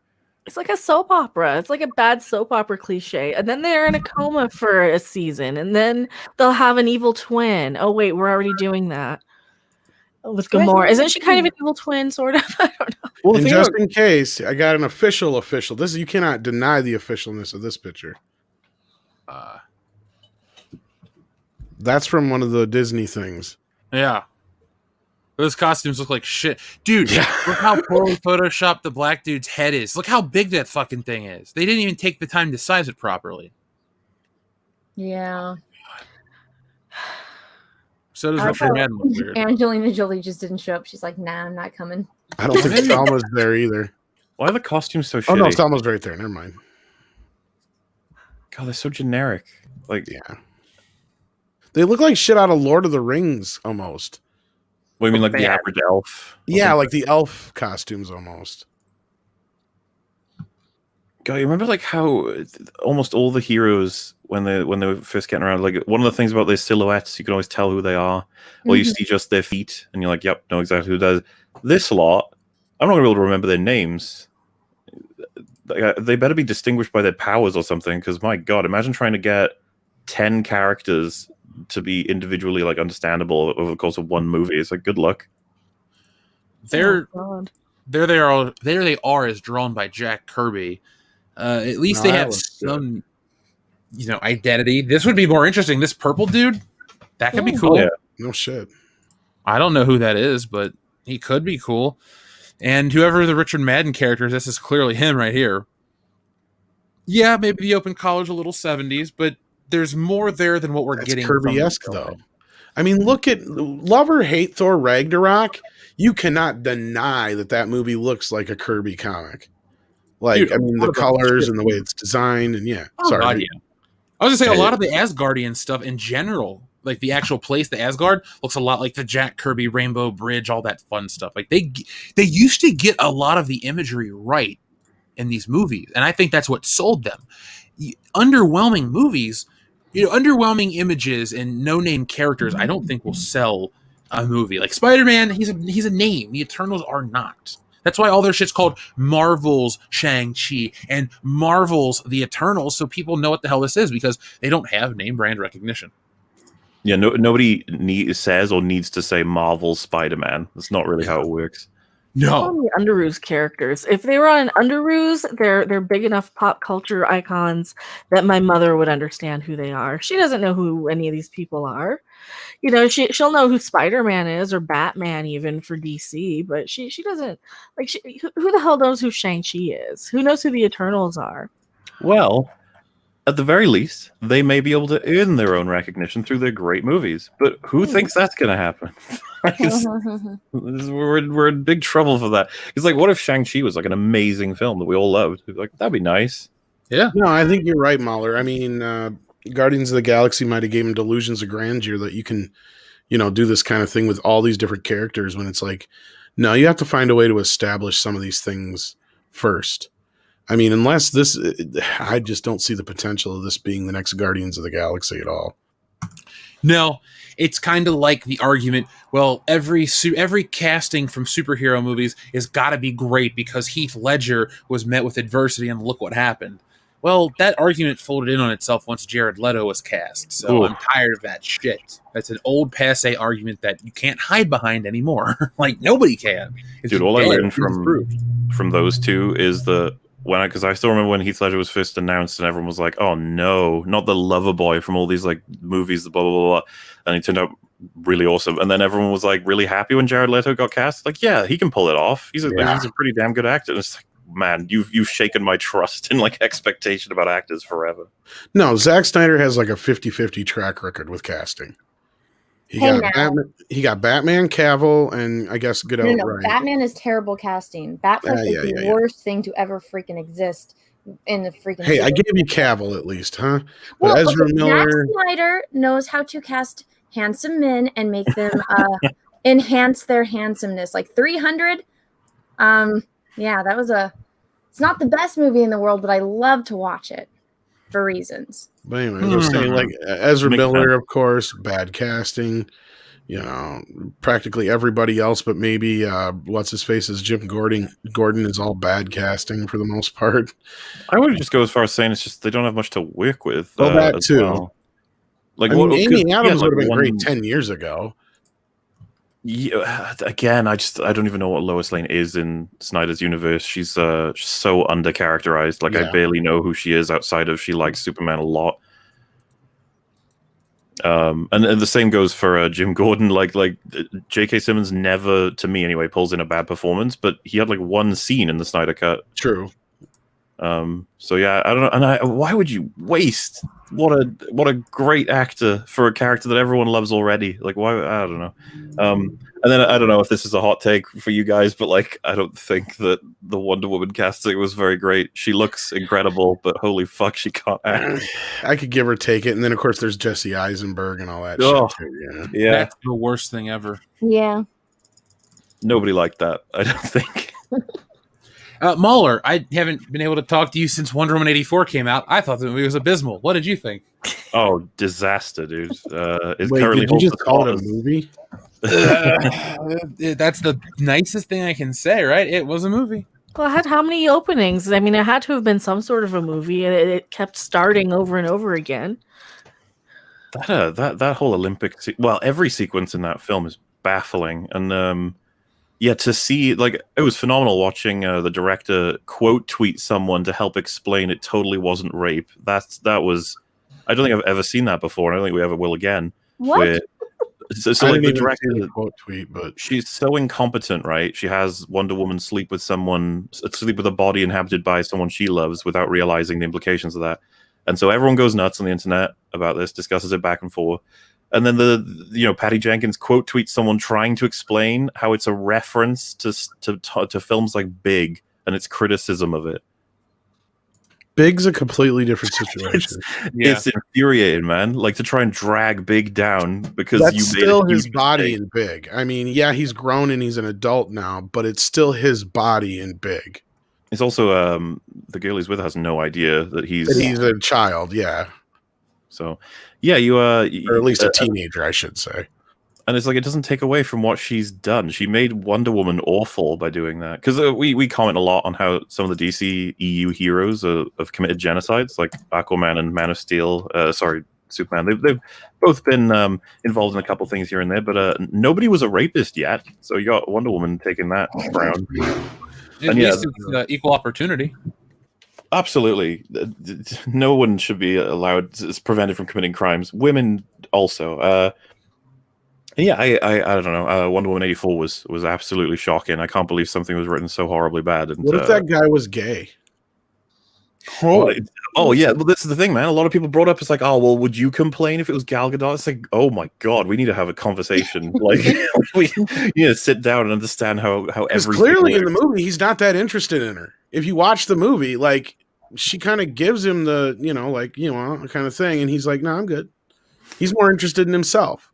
Well, maybe So- he's terrified of her because he doesn't know what she's going to do to him next. In Yeah, terms of- Maybe he has a girlfriend. Or a boyfriend. Let's be real. Yeah. I don't know. Maybe he likes blondes. She ain't his type. Maybe. But yeah, Wonder Woman 84 holds the position currently of like the worst superhero movie like ever, I think. For us. I think you're right. I think it's even Yeah. below shit like Batman and Robin and Supergirl. I would Yeah. watch Oh. Arnold Schwarzenegger's Mr. Freeze for hours on end before I would watch Wonder Woman 84. Yeah. It's a cool day. It's a hot time in the cold town tonight. Ooh, nice. Oh yeah, crossover. we had Shadowversity on to discuss it, and he was infuriated that she did that, and it was violations. It's insane, and then there's people on Twitter who are being like, "You're just interpreting it wrong. You're giving." How do you interpret that any other fucking way? Well, this is the thing. You have to assume like a child wrote it and they didn't realize what was happening, but then it's like, oh, it's a grown adult woman. Oh, okay, damn. No, this is Oscar-winning director that did this. Yeah, and she was given like full control, I think, for Wonder Woman 84, or at least a lot more than she probably had before through the What fact that Oscar did she win? Patty Her Jenkins. Monster. Yeah. Oh, she directed that. Yeah, Monster Yeah. probably got her Wonder Woman, and then Wonder Woman did so well that they were Well, like, that's you know the what, thing. with 84, you go nuts. And then She didn't do shit for like 10 years between, other than like a couple of TV shows. Mhm. Oh, well, regardless, like, I think they're going to be didn't they release that statement like, oh, the next Wonder Woman, which we're totally getting to work on, is going to be a hell of a lot less insane. All right, guys? Like, it's car. Like, I think she's probably lost a lot of the freedom she had after what she did in 84. Well, my question is, when is she going to do it? Because they're fast tracking it, but she's got Cleopatra and that Star Wars movie before 2023. So when is she supposed to film Wonder Woman 3? I don't think she's going to direct it. I think don't know, she's man. gonna be a producer, I bet. I think they probably reconsidered it, right, after what That's happened. what I'm saying. Yeah, I think that she got pushed to producer role or something. Yeah, or they just bring in like a guest director for all of it. It's like she's totally made by Or her. they'll just use the excuse that she's busy with Cleopatra and Star Wars, and yeah. Weren't they saying something like bring it? Like they were trying to get a petition for Zack Snyder to do it. There was a rumor, but I believe more in the rumor that Disney's trying to scoop him up. Have you guys heard that? Mm-mm. There's talk of him directing Ghost Rider. Oh yeah, I think I saw. Oh, I've heard something about that one. Yeah, and I mean, I don't know how true it is, but it comes from Mikey, who's pretty good. So, and I could see him directing Ghost Rider. Do you think they'll do an R-rated Ghost Rider? Close to. Here's the thing. Like, I knew one of the guys who was up for writing on Blade. I mean, I can kind of say this now since it's so much in the past. But that was just when Wesley Snipes was still involved, so he was like involved in his camp. And at that time, they told me flat out, like, yeah, they're shooting for as close to R as they can with PG-13. And he's like, basically everything they did in the original movie, just no F words, no real gore as far as like human gore. But he's like, we can get away with a lot of shit with vampires. Mm-hmm. So in that respect, yeah. And it's probably kind of going to be similar with Ghost Rider. I mean, they did all right with the two Ghost Riders movies they did. Now, of course, the quality of them, that I'm not speaking of. I'm speaking of, the amount of scariness and visceralness they got away with. So yeah, they're dealing with demons at certain points, right? Yeah. So they can get away with some stuff. Exactly. As long as it's not human oriented, that's where the R-rated comes in. Like if you're slashing up zombies and vampires and robots and aliens, the MPAA will usually give you a little bit more leeway. Mm-hmm. That's how it was when we were kids with the robots on Batman, the animated series. I fucking loved that. Mm-hmm. They could cut all their heads off. And I think the Foot Clan was like that in TMNT, right? Yeah, that's Well, why they they were changed them robots. to robots in the cartoons, so they could do that. Yeah. Okay, I just checked. She didn't win an Oscar for Monster. Oh, she didn't? She was nominated No. at least. Then. No, the only woman to win an Oscar for Best Director was the lady that directed The Hurt Locker. Oh, Well, then Catherine didn't she Bigelow. win for writing then? No, I'm looking right now because I Did she don't win for remember that. anything or nominated for? I know she. Not for an Oscar. She's won other awards and she's been nominated for awards. Oh, but wait. So this could be semantical. So Charlize Theron got Best Actress, which is an Oscar, but technically speaking, Oh, Monster. that's what I was thinking of. Yes, I'm sorry. I apologize. Monster. Yes. So in the same way that Suicide Squad is an Oscar film, yes, yes. Monster is an Oscar film. Like it yeah. There will be whenever someone gets an Oscar for anything in a film, it like spreads to the rest of the people in the film in some way. That's my fault for not remembering. So. Well, she didn't do the acting, so she does not get that credit. Well, I wouldn't want to take away from a director is still important for an actor's job, right? They've got to get them to get that performance out and stuff. There's a lot because I would blame them. Well, Charlize Theron doesn't really need help when it comes to that. I mean, she's been pretty good in almost everything I've seen her in. Well, not like surely fucking like once. How's there? A Million Ways to Die in the West? I imagine there's probably performances she would have not given a shit about. But I'll agree. I would have classed her as a very good actress, but I still wouldn't want to take away from even like the editor or the person who chooses what takes to put in, and then of course the encouragement. I'm sure she had something to do with it, especially if she wrote it. Did she write it? Let me go see. It's based on a true story, and yes, she's the sole writer. So she was playing what? Eileen Wuornos, the Yeah. serial killer, right? So, or mass murderer, I guess. So she had like plenty of like videotapes from courtrooms. She did write it. Yeah, that's what I said. Yeah, She was I want to say like clearly she like should- she could have studied, you know. she too. should get some form of credit for that, like because the content an actor has to work with is going to be super important as well as their performance. what I Charlie- think Mecca was getting at, though, is since it was based on a true story, there was a lot to go on as far as Yeah, she could just like watch performances and imitate if she really wanted like an accurate. I mean, if she's playing a real person. So. But yeah, I think because this is the thing. Whenever people talk about Suicide Squad, they're like, "Yeah, the Oscar-winning Suicide Squad." It's always really funny because it's like, yeah, technically, yeah. What did it win for? makeup, but I don't know what. Yeah, makeup and costume design. Which for Killer Croc, I can kind of Maybe. you know, he looks pretty good. There was other shit that year that came out. Every single girl was Harley Quinn that year for Halloween. Oh Yeah. yeah. Too many. It was like the Joker in 2008. Too many. Mm-hmm. Oh, Oscars are not about quality. Too true. Too. Well, I'm fucking sorry, but true. like that came out the same year as I believe. Wasn't that the same year like Valerian and a couple other movies? Like, don't speak for the movie itself, but It's Like, just when like- there's nothing else in the category. It's Well, like yeah, it but- goes to that. when you're talking about makeup effects, like, wait a minute here. Like, what the fuck was in that movie that was really outside of maybe Killer Croc? And there's a ton of other movies I'm trying to think. If that's the year it came out, wasn't it? Or what year was it? 2016 that came out. Suicide Squad's 2016 for sure. 2016. So what else came out that year? BVS and Civil War. All I can think of off the top of my head, and they're not. Ghostbusters, Oh, well, Mecca, no, please. Batman. Well, alrighty then. I'm trying to remember what else came out there. No, actually, Um, I'm the person. Go ahead and cancel me. I didn't like Lego Batman either. Oh, I thought Lego Batman was fun. I think Yeah, I I like think that it's just I think it's my humor that I think I'm like, all right, I get it. He needs a friend or a family or something. I think didn't they say it like 7,000 times? And I don't know. I think I was just in a bad mood when I watched it. Hmm.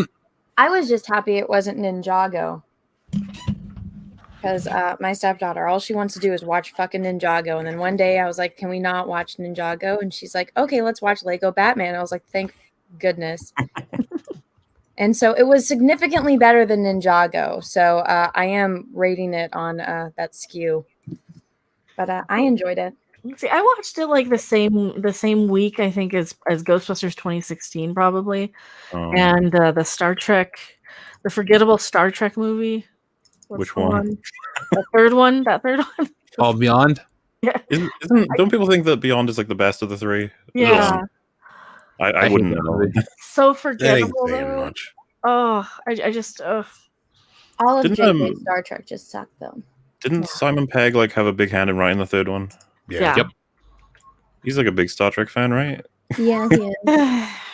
I think Oh, he's a bit more of a Star Wars fan than a Star Trek fan, though. Yeah. The third that- film is the that's one probably- where they rejected Orsi's script for being too Star Trekky. Yeah. Oh. So then they rewrote it.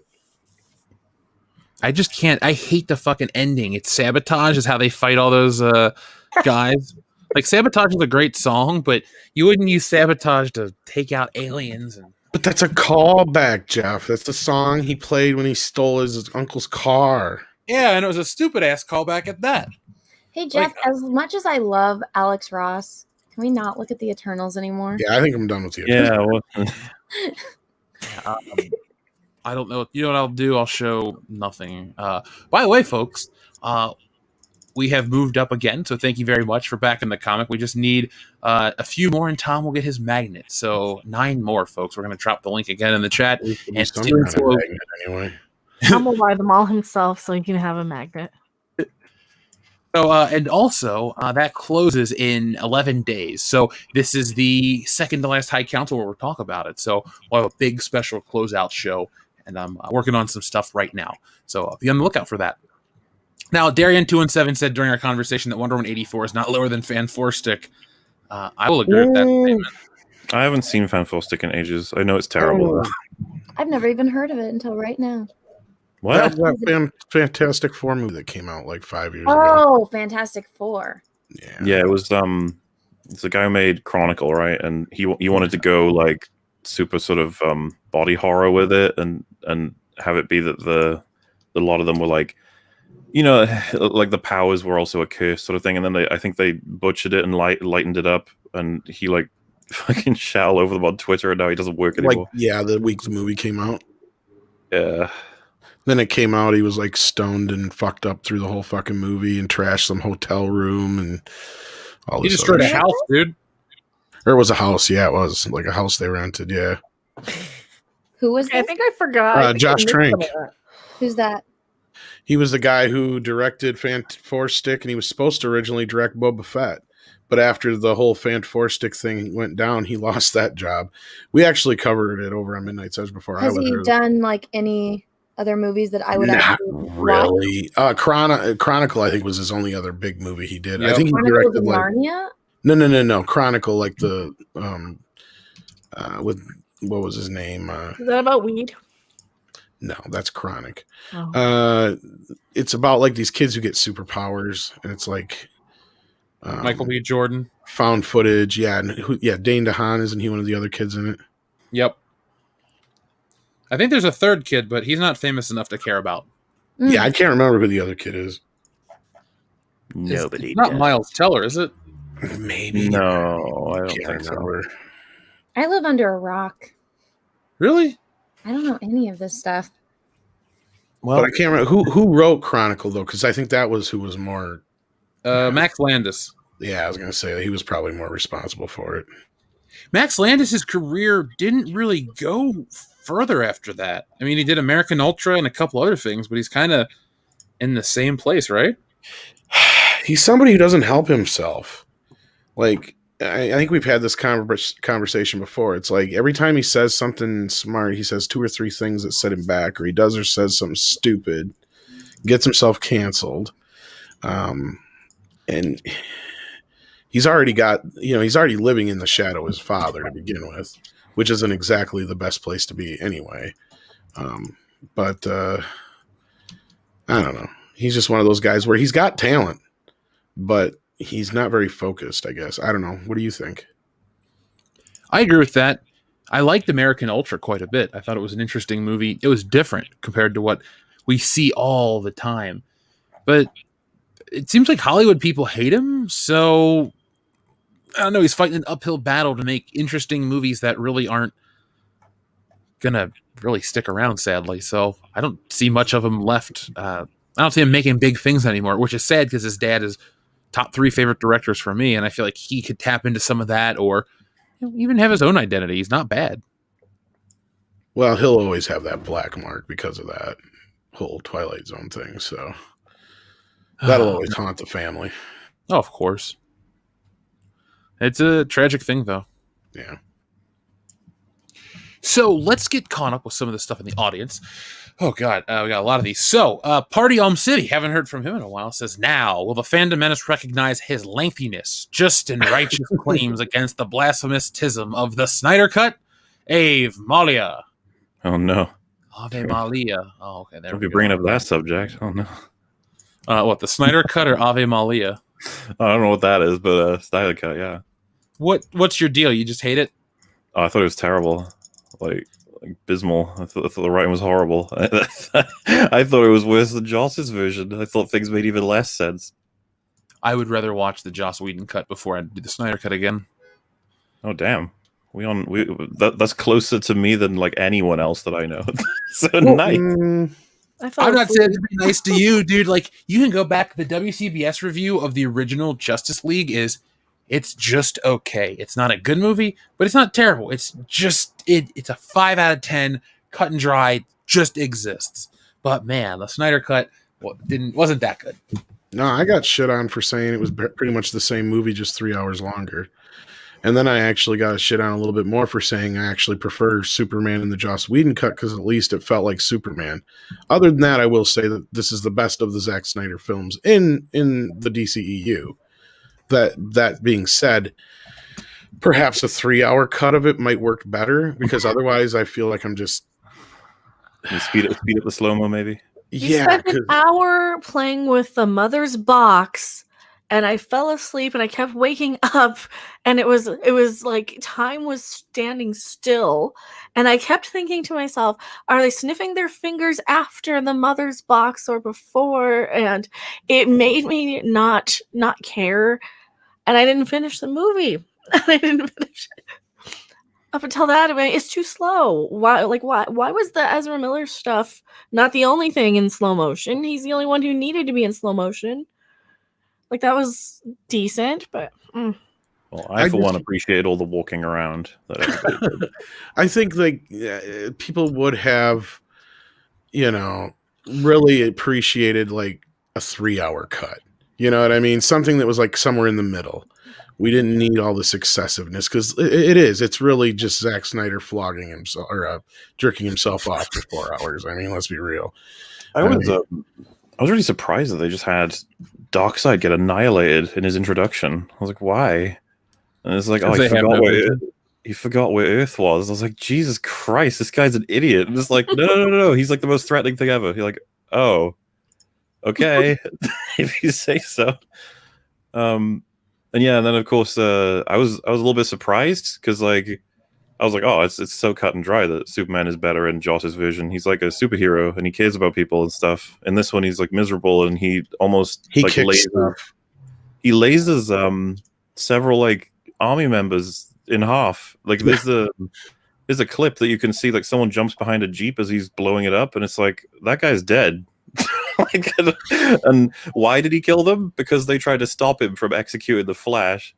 I was like, my God, people must hate this. Like watching Superman at a neutral state, by the way. That's all it is. He's woken up and he's like, what's going on? And then Cyborg, for no reason, fires a missile at him, which I was just like, man, when you're a writer, you're like, how do we make a fight happen? It's like, oh, I don't know. Cyborg just shoots him. Like, why? It's his machine thing says, yeah. I don't know. That's great. And you'd think that Superman in response could have a bazillion options, but he's like, nah, it's time to kill them all. And you're like, oh my God, Superman, please. I thought you cared about humanity. It's like, I don't know. But luckily Lois Lane was there to remind him. He just needed to smell her hair and he's better. Yeah. She's the key. And, you compare that to Superman being like, oh, how do we save the world in Joss's cut? And then as Batman's trying to explain it, he's like, oh no, I can hear the screams of civilians. I have to save them. The dialogue's really shit in both cuts, by the way. But at least Superman is saving people and caring about the innocents and having some fun and talking to all the characters. That was something that blew my mind away. Henry Cavill barely talks in the Snyder cut. He has like fucking 5 lines of dialogue. He's in it less. Yeah. It was very weird to watch, and of course, I pissed off a metric ton of people. Yeah, same here. I got Not a lot nearly of as many as you, of course, but yeah, like a few. I was just a bit staggered. I completely understand that the Joss Whedon cut, if we can call it that, is terrible as well.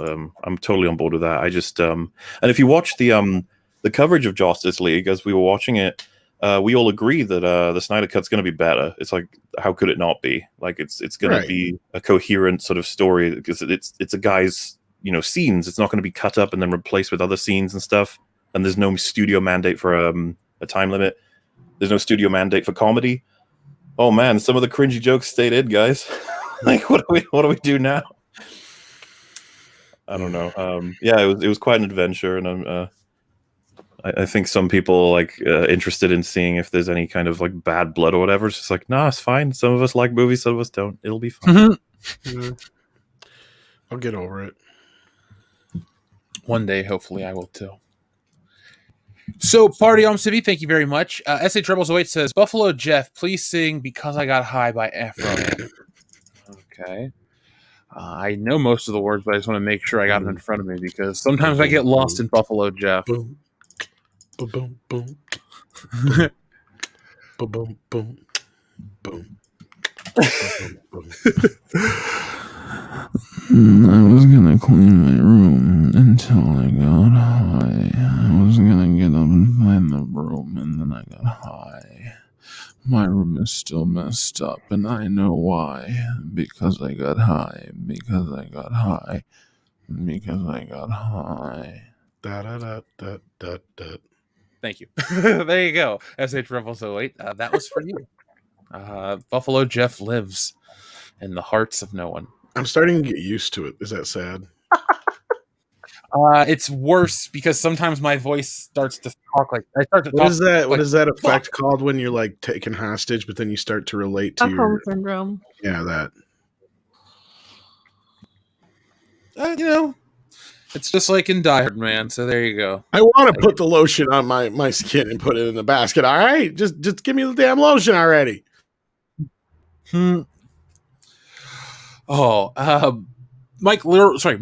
Mark Laurie says, "Have you guys talked about Pablo Hidalgo yet?" No, we can talk about that because how do I spell that again? Because I'll pull this up. I wanted to talk about this. This is the lamest shit I've ever heard. Anna, have you heard about this? Pablo putting All right, Mecca, himself. have you- I think I saw the tweet from Anna, so I think I was gonna say, I think Anna's the one that made me aware of it too. If that's what you're talking about. Okay, so I'm trying to get the name real quick spelled right so I can find the Hidalgo, I believe, if that's what you're looking for. Well, I meant the character name because the self-insert character. I had it pulled up. Let me see if I have it on my phone. I saw He this. fancies himself fucking the overlord of all Star Wars, like he's God. How very sad. Yeah, here we go. Paulo Hidalgo was a renowned Jedi architect who designed the Jedi Temple on the Starlight Beacon spaceship. Appears in the High Republic Light of the Jedi, the High Republic Light of the Jedi audiobook. Yeah, fuck him. So that's a girl name. Yeah, I guess his self-inserts a female character, which is cool. I don't judge. Okay. Do you? No. No, I just thought it was something we should point out. Yeah.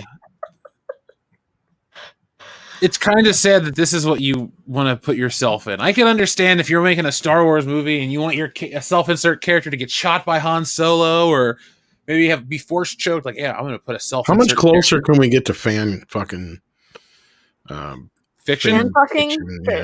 Yeah. Who's it's already a thing, but not in Star Wars. It's yeah, I was trying to think of the word fiction. It's a porn thing. Never mind. Words tonight are escaping me. Like, fuck this guy. Get back, and you guys are talking about porn. No, we're talking about Pablo Hidalgo and his self-insert bullshit. Oh yeah. Why would you put Pablo Hidalgo and porn so closely together? That's terrible. Yeah. I feel like the only one that would watch that would be him. Of course. Like the he would person do who was porn, in it wouldn't and even he want would to watch it. Like, they would be traumatized from it. Yeah. Oh man, so this stuff is just so dumb. It's not even really worth clicking on. But Geode, Mauler, when you saw that Geode was a character in the High Republic, a fucking literal rock. Okay, I'll tell you this. Right? Charlie Brown us. Maybe I'll have the hottest take here. I think that could work if someone like James Gunn was writing it. If James Gunn had a character that's a rock, I'd be like, oh, this could be funny. Like, I don't know what he's going to do with it. But seeing them come up with a rock character, I was just like, oh, God. 100% agree with you. Like, yeah. The right person behind this, totally a hilarious idea. Oh, you mean like Gene Roddenberry? Because The Rock yes. is in the original series, Trek, and the Trekkie is the one that put The Rock into Star Wars, and so they're just ripping off Star Trek characters. Excuse me. Yeah. Well, no, and not only that, James Gunn would get the humor in it. Like, you would have this character who would just sit there, but like whoever it was, it would kind of be like a Rocket Raccoon thing. Like, you have that character be the most talkative, sassy character, but you never know what the fuck they're saying. Obviously, that's the joke. You just have the reactions. But then not only that, there's some uber smart character who ends up having the answers for everything at some point, and you can have fun with that. And of course, they're even telegraphing that it's not really a rock, because they said it appears to be a rock, so we know it's not a rock. It's going to come out as some like fancy, super duper transgender rock, but yeah. Well, that's the future. And it happens to be Asian. Don't forget that. I'm so happy that we have this. Yes, I'll read that in a moment. So Mike Laurie, thank you very much for your super chat. Taker610 says, Wang Chi and the Legend of the Ten Vag. Oh. Sounds like an Axel Braun parody we could all get behind. Roger H, thank you very much for your thumbs up super chat sticker. Greatly appreciate that. Primer says, why listen to a water bottle sing about vajayjays or a talking pair of ass cheeks sing about stupid hoes when you could listen to Cisco's thong song? Mauler, when you hear songs like WAP or, shit like that, how hard do you roll your eyes back? I don't, because I look forward to Ben Shapiro's analysis. Oh my god. I want his breakdown. 10 hours at You want least. his rap? His remix? That's one of those things where you see it come out, you're just like, right, well, that's, superhero stuff. How about we talk about that? Yeah. Lasers, I don't know. What the hell's going on at certain corners of the internet? You're just like, I do not know. What's the weirdest thing you've come across lately? That's a question for everybody. Think about it for a minute. If it pops up, let me know. Weird. This is weird, but probably not what you're going for. But the whole YouTube self-awarding themselves, like the free speech thing. I was is that real? Winning like an award for holding a platform that's like amazing for self-expression or something, and it's sponsored by YouTube. I was like, is this a joke? Like, this can't be real. It's like they medaled themselves for being so amazing when it comes to expression, which I was just like, that's one of the weirdest things I've seen, I guess. Though maybe that's not weird. Maybe that's expected. Maybe. Certainly made me laugh. Lancer737 says, when you hear about us bronies now being Nazguls, they claim our fandom is full of them. The problem is we have commies that they scare the fandom.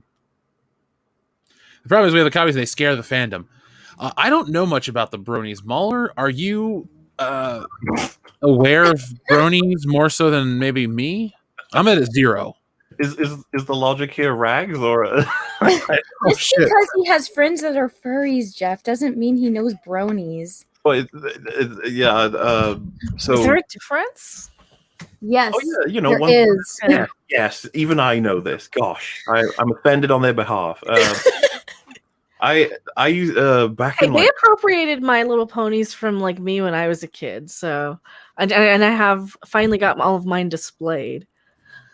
Even like late high school days, there was like a guy I knew who was big into My Little Pony and was just like, "Yeah, I'm a brony. What of it?" And I was like, "That is so strange."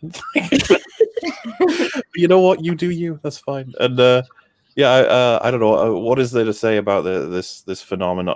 What is happening with the IP at this point? Who do they market to? What are they doing? What are they going to do? Market to the bronies. They spend a lot of money, I guess.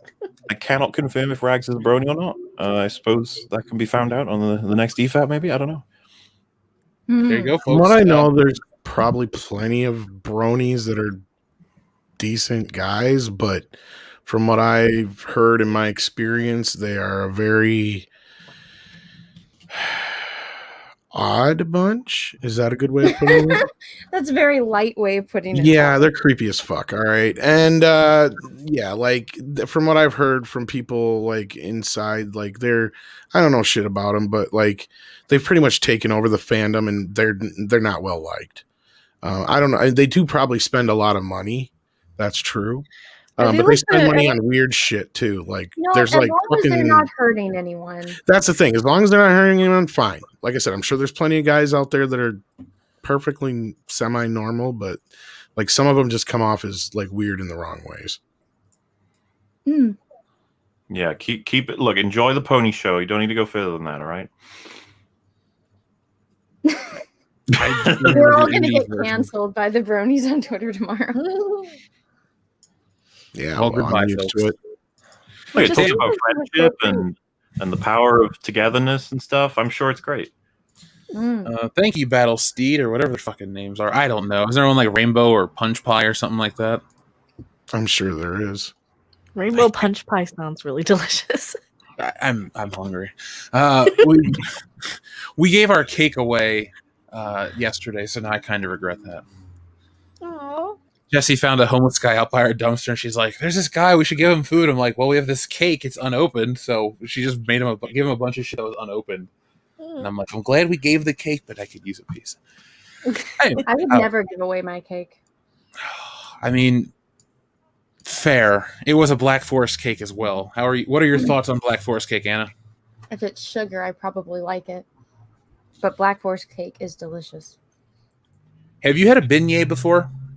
Yes, I hate them. Oh, okay. But to be fair, the only one I've had is at Disneyland, and it was not good. If you're willing to give it a shot, New Orleans is where you got to have it, man. Cafe Du They have them Monde. at Popeyes, right? I have never had a Popeyes beignet. I would give it a shot if I was there. Why not? Well, I saw it on the menu on the DoorDash thing, and I'm like, because you have to like upspend just to get like free delivery or whatever it is. So I'm like, okay, do I want a beignet or do I want the pie thing? So I went with the pie thing, and I'm thinking I should have tried the beignet. Well, Mauler, do you have any preference? Do you have a favorite cake? You know, I'm happy with all cakes, really. I don't like to discriminate because that would be bigoted, but I guess there's plenty of options for best. Maybe the more sugar, the better, or even worse sometimes because you can overflow. But really, I don't know that I have a preference. I'm really okay with so many different ones. Cake's good. is there like a special like Welsh cake? Oh, yeah. Welsh cakes are totally a thing. I'm not discriminatory against cake. Well, I was Well- watching the Great British Baking Show, which is fantastic. I highly recommend that show, guys. But there was one where like this dude was from Wales and he was making a cake, and he's like, "Oh, this is like," he's like, "Even though I'm from Wales, this is an Irish cake." And I was like, "Well, now I want to know what the Wales cake is." I googled Welsh cakes, Anna, and this is what popped up. That looks so good. I want to eat that. I know they What sound is Oh, yeah, that? they're Mauler? I recommend. The Welsh know to make their cakes, I guess. Is that blueberry? This one is, I believe. Which picture do I have pulled up for you guys? Yeah, that's the blueberry one. I'm looking at a recipe. I'm like, I should get Jesse to help me make this shit. You guys should start streaming. We should all start streaming baking because, like, I've been streaming baking and cooking and stuff, and it's actually been pretty fun. The last thing I want is people seeing me in my kitchen. Cleaning a dish, and you heard it say you came out. No. Okay. I love that Dane Cook skit. Yeah. Anybody in the chat want to endorse the Welsh cakes as well? Let us know, or mail us some. I'll put the PO box up. There you go. Mail us your Welsh cakes or Jaffa cakes. I like those. Ooh. Yeah. Now I That just is want special. sugar. I have had more sugar in the last couple of days than I should have had because we went out on Sunday and we went to brunch because this Jesse's two friends moved into town, and the dude ended up like footing the bill. It was like a $600 lunch, and he's like, "I got it," because it was all the alcohol. And then we just came back and got ice cream and beignets. That was terrible. Wait a second. Where you are, it's open like for at or like in dining? Outdoor dining, yeah. Huh. I thought LA was like totally locked down right now. I think a lot of people report that on YouTube, but have never been here. It's not at all. It's dumb. Like, you still have to wear a mask to like go into the restaurant, but then at the table you don't. And it was weird too. Like, we ate at this one place, and they're like, "Oh yeah, you scan this in and you order it, and then we just bring it to you, and we don't come back unless you request us to." I'm like, "Oh, that's antisocial. I don't like it." Well. All right, so we got a lot of cake. A yes for the Welsh cakes. Excellent. Let's see here. Scribby Steak says, Letter Robot says, it's stupid of them to do the Mandarin now with Shang-Chi because now we can't have Iron Man in the Avengers versus the Mandarin. What a waste again. Wait, no. They'll bring in Riri Williams. That's what I Anna, said your yesterday sarcasm hurt morning. my heart. And then since Captain America died too, they'll get that one that I just redrew on Twitter. They'll have Riri Williams and that chick, and they'll be the new Captain America Iron Man. They'll save the day and at the same time simultaneously destroy the MCU. Because wham in power. Thank you. Hey, women can be powered too. Wham. Ha. I've defended women. Well, hell has frozen over today, folks. Thanks for watching. It's funny. We've had a great show so far, and we haven't even pressed the button. Sorry, Mauler. Be prepared to be inundated. Yeah. Mecca, I got so many of these damn things. Oh no, we got Fs. Why are we effing? It like refreshed for a minute. Oh. YouTube's been weird though. Yeah, they got all these new features they're rolling out, so of course they're going to slow down right now for everyone else.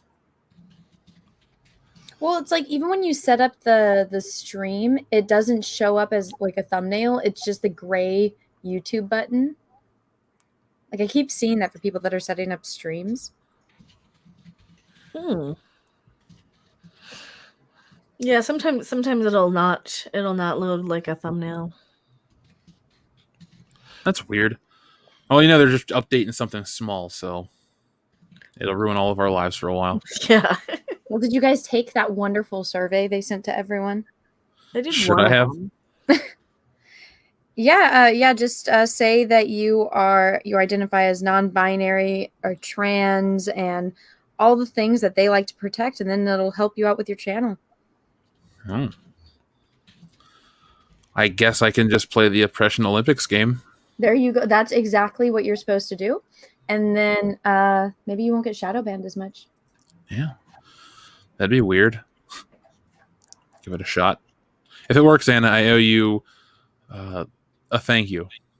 And technically, you owe Yellow Flash a thank you, but I'm just relaying information. Well, thank you, Yellow Flash. I'm going to take your advice after the show. So we also have our friend Scribby Steak. Scribby Steak says, "Hail, Council. One quote sums up the hero's responsibility.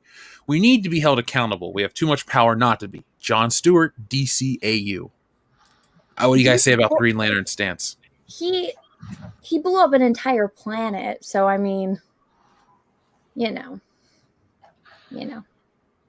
So he's not credible anymore, is what you're saying to us, Anna? Well, no, I'm saying that he knows. He knows what he means when he's saying that, because he blew up an entire planet while Martian the Manhunter was trapped and watched. So, yeah. Intergalactic cuckoldry. Got it. Nobody likes it. Cesare Japan says, "Is Doctor Strange going to have to choke a witch?" He might. That'll make it fun. Dude, I would pay good money to have it so that he has to deal with her as an antagonist, and that he isn't defeated by her. He isn't outwitted by her. But I have a feeling that Doctor Strange is going to provide star power in both intelligence and power to other people. I don't know if you guys have noticed, but a common tactic to make another character look and be better is to have them beat people that we already like, or have those people celebrate them. Like, I'm assuming none of you have forgotten when Thor awkwardly in the trailers for Endgame was like, "I like Captain Marvel." And you're like, right. Okay. And unfortunately, I have a feeling that Wanda is going to turn up, and either they have to work together, or something's going to happen that he won't be fighting her. But I wish, I wish he could be like, "What you did was horrible, and that you need to be stopped." That'd be nice. Well, isn't it just going to lead into the House of M stuff? Oh, I have no idea what they're going to do at this point. I feel like we can't predict anything after what we've seen in the two latest shows. Well, I just remember when WandaVision was coming out and everyone's like, "Oh, House of M. And then you look into it and it's like, oh, okay. And if it's going to be with Doctor Strange, I mean, I don't trust them to follow source material exactly, but that would be a way for them to lead into the X-Men. So I was like, it kind of makes sense. We'll see if they do it or not. I don't even think the X-Men can save it. No, they can't. But I mean, they can spin off from the Avengers into the X-Men from there, since they just spent a shit ton of money on it. I hope. Do you think Fantastic Four is a lost cause like I do? I don't know. I want to say keep it away, don't let them touch it.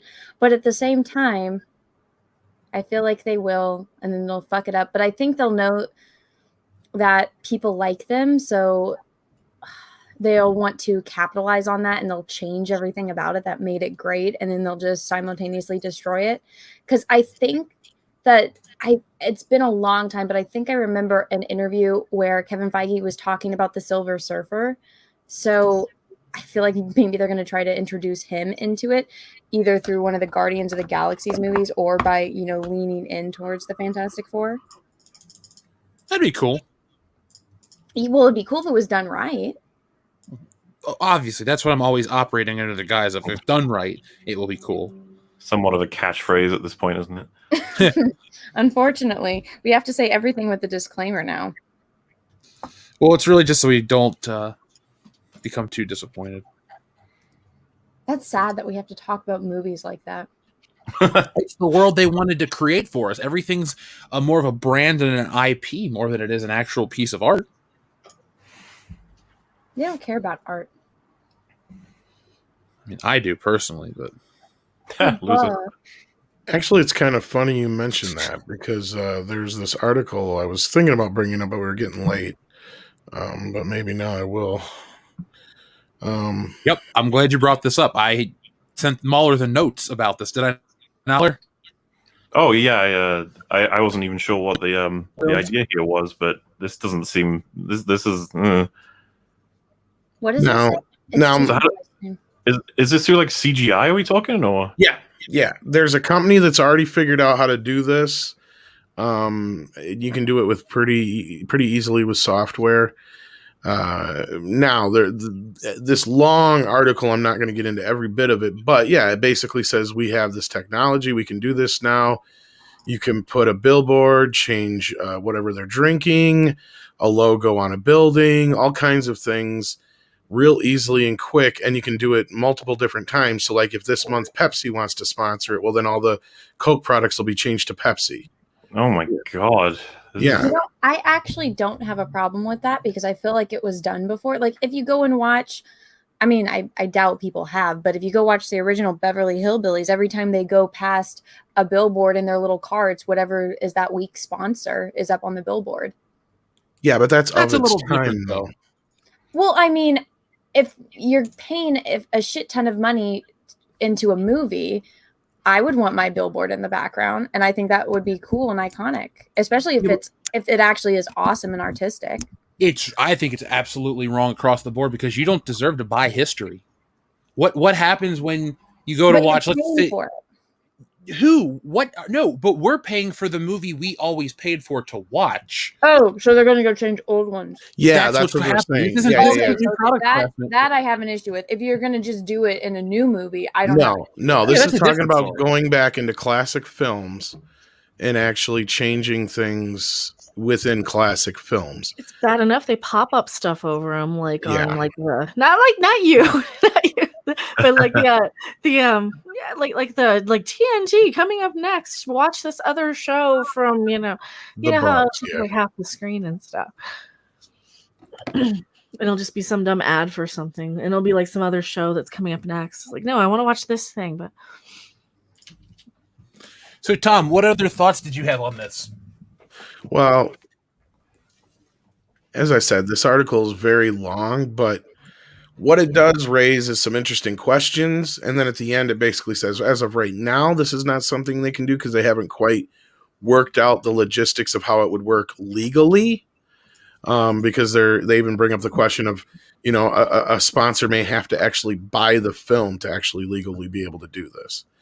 So at least there's that aspect of it. But just this opens up a door to a possibility of things that are just scary and how they could change things on a fluke and not just product placement, but anything, it's kind of fucked up. And I don't like it.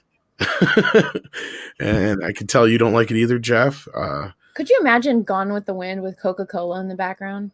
I mean, I don't know if they Like go a to that modern extent, but yeah, Coca-Cola. like that's kind of what they're getting at. Yeah, is exactly that. It's kind of just a strange kind of way of.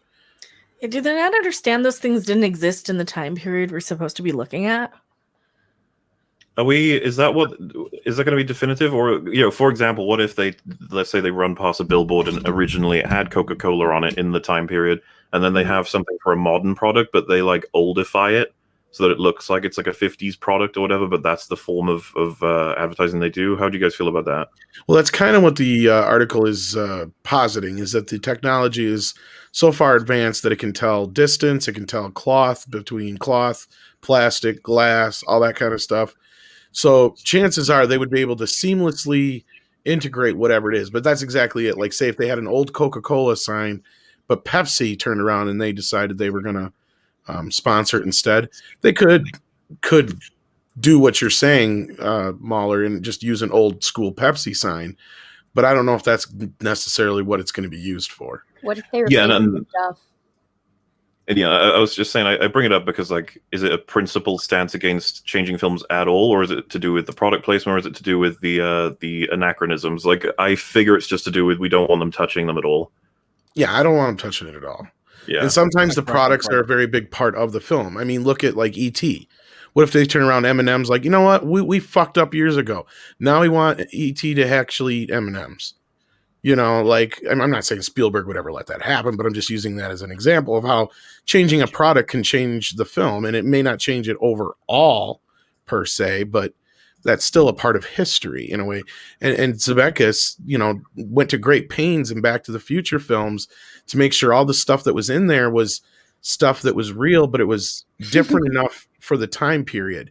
Like, he rejected a lot of stuff they could have gotten big paydays from, but he's like, the Texaco sign or whatever looks different back then as opposed to the Shell station. You know what I mean? Like, it never really changed, so he didn't want that. Well, a lot of brands don't even exist anymore. Yeah, then you have that aspect too.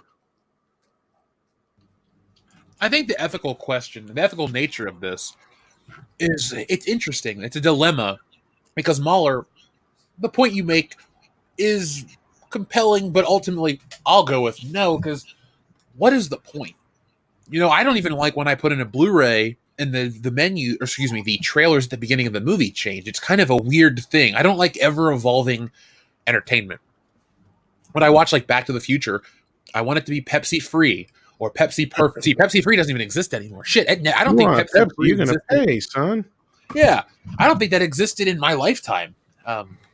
Maybe not in my region anymore. But my point is, like, what are they going to do? Update it to modernize it? Oh, we're going to put Crystal Pepsi as a joke. Like, what do? Do we No, that's go a to great see... example. You can't replace that with Coke. Yeah. Like, do we go to see movies now because they modernize the product placement? It's like, oh, go see the new Back to the Future where everyone's drinking Coke instead of Pepsi, and make sure you get yourself a big Coke and a big popcorn to watch the movie. It's like, what the fuck is happening? Well, I don't think there would ever have been an artistic point to it. I think it's strictly about them making money. The question is just, could we tolerate it? And what if I ended up showing you a film that they had done it to, and I didn't tell you that, and you didn't notice? Yeah, and that's wrong in my opinion. It's even worse if you ask that me, because you're almost doing it. What's the word I'm looking for? Subconsciously to the viewer, then, especially if you don't notice, because then it's like, I mean, even if it's not something that's that important, I don't like that idea. I mean, it's just the hidden agenda of, I mean, advertising is already so. I was going to say, like, I'm pretty sure all of us probably aren't. We don't really like advertising anyway, right? Yeah, exactly. Like I was just going to say, it's already so invasive that to me just feels like another step further towards something we don't want. Mm-hmm. I mean, and there's obviously, like, where does it go next? Which right. is like, maybe we should stop it here before it gets somewhere really bad. No, and you're right. Like, this could be like something that's like, oh no, it's not that big of a deal. But then again, when does it stop? Then the next thing is, oh well, we can just change this now because we changed that and nobody noticed. And then the next thing, and then the next thing, and the next thing, and yeah, because that's another thing they bring up in the article is, okay, you bring in a whole new set of problems when it comes to, okay, let's say you bring a new advertiser on board for a film, but they don't really like the scene that has a little racially charged humor in it or something like that. Thank you. Mm-hmm. Tom, you're a you're a longtime television watcher. I mean this in a nice way, not to say you're old, but you remember, or at least you're very aware of sponsorship or sponsored shows and how they were beholden to the damn sponsors. I don't want to live in a world where we're beholden to sponsors because, well, this month Marvel's sponsored by Nabisco, and Nabisco doesn't like representations of fake alcoholism. So Iron Man 2 is no longer available. I mean, they take movies away, they take shows away from Peacock. This is just more your rights are being taken away in a weird, like, your entertainment. You don't own it anymore. You don't own the movies. Nothing is safe. Like, what if Pepsi's like, yeah, we want to sponsor Beverly Hills Cop, but yeah, that strip club scene, gotta go. gotta go. You know, like that. You'll start to see that kind of shit happening. And again, this may not happen to your digitally bought versions, but it could definitely happen to the Netflix or the HBO Max. Or Well, they could always update your Blu-ray player to download a new version of the film, so they play the updated version. That's why I love my VHS. Well, that's only if I don't. That's I've never even heard of that. Well, they can Well, download. you never heard someone say, "That's why I love my firmware. VHS." No. I I've haven't heard of heard of it. VHS. No. I was saying, you've never heard someone say they like- love their VHS. These No, I days? know a Blu-ray player can like download new trailers, but I've never heard of it actually affecting the film itself. That I've never heard. I do. Well, I if do. it agree. hasn't, It could be a doesn't matter of time before that is a thing. But Like, most your people Blu-rays that will update for the newest ads, but in the movie, it's like, oh god, this feels weird. The only thing I could be okay with is, hear me out, like those Super Bowl commercials when you'll see, I don't know, Snake Plissken, you know, in the middle of some famous scene, and all of a sudden he looks at the camera like, I could have saved a bunch of money by switching my car insurance to Geico. Like, that's kind of a funny thing, like a joke, a parody. I like that idea. Like, oh, we'll use Beverly Hills Cop again for an example. Miller beer is Axel Foley's choice of beer. I'm sure they Right. paid for it back in the day, but there are countless examples of Axel drinking Miller beer or saying it's Miller time. it's middle time. Go back and fucking digitally recreate Eddie Murphy from Beverly Hills Cop 2, have an extension of the scene where he's talking to the foreman, and do shit like that. Don't do it to the real movie. Make it a commercial. We've all accepted, like back in the day, they had the parody trailer for Godzilla with the Taco Bell dog. Like, in the name of humor, all of this stuff is great. But in the name of commercialism, it's kind of scary because, again, nothing is sacred. Like, unless you have a disc of it, that's it. They're Hard going to copy. change it. Yeah, hard copy. Hmm. His Bud Light time, that would be sacrilegious if you ask me. It's Pepsi time. I like this one from Domehammer, though. You're watching Saving Private Ryan, and a soldier is CGI'd to look at the camera and go, I love the new iPhone. Buy Pepsi. It's funny you bring up iPhone though, because there's another aspect to this that's kind of funny that's not related to this, but it kind of is in a weird tangential way. Now, do you remember when we first reported about the possible reshoots happening for Bond 25 or No Time to Die, whatever the fuck you want to call it anymore? Yeah. And they were going to try and hide it under some guise. Well, they said they're doing these reshoots, although they're having issues getting everybody back together, which we said was going to be a problem anyway, over the cell phones that are used in the movie. Where I said that makes no sense, and a lot of people I talked to said the same thing. You would just use technology like this to fix it. You wouldn't get all your people back together unless there's a good reason to reshoot it. But anyway, that's another story that just kind of confirms my reporting on that. But yeah. Well, Tom, I don't think it's crazy to talk about that stuff because excuses with this James Bond movie. I remember the Sony email leaks from a couple of years ago. How can I forget? Yeah, it's one of the best things ever. I would kill to get access to the emails about No Time to Die because I bet you there are so many Frankenstein edits of that movie to try for stuff, to try to send a message and be whatever, as well as being a good Bond movie. They realized they couldn't do it and they had to go back. I would love to see all the different versions of No Time to Die because I bet you there is a whole different movie in there.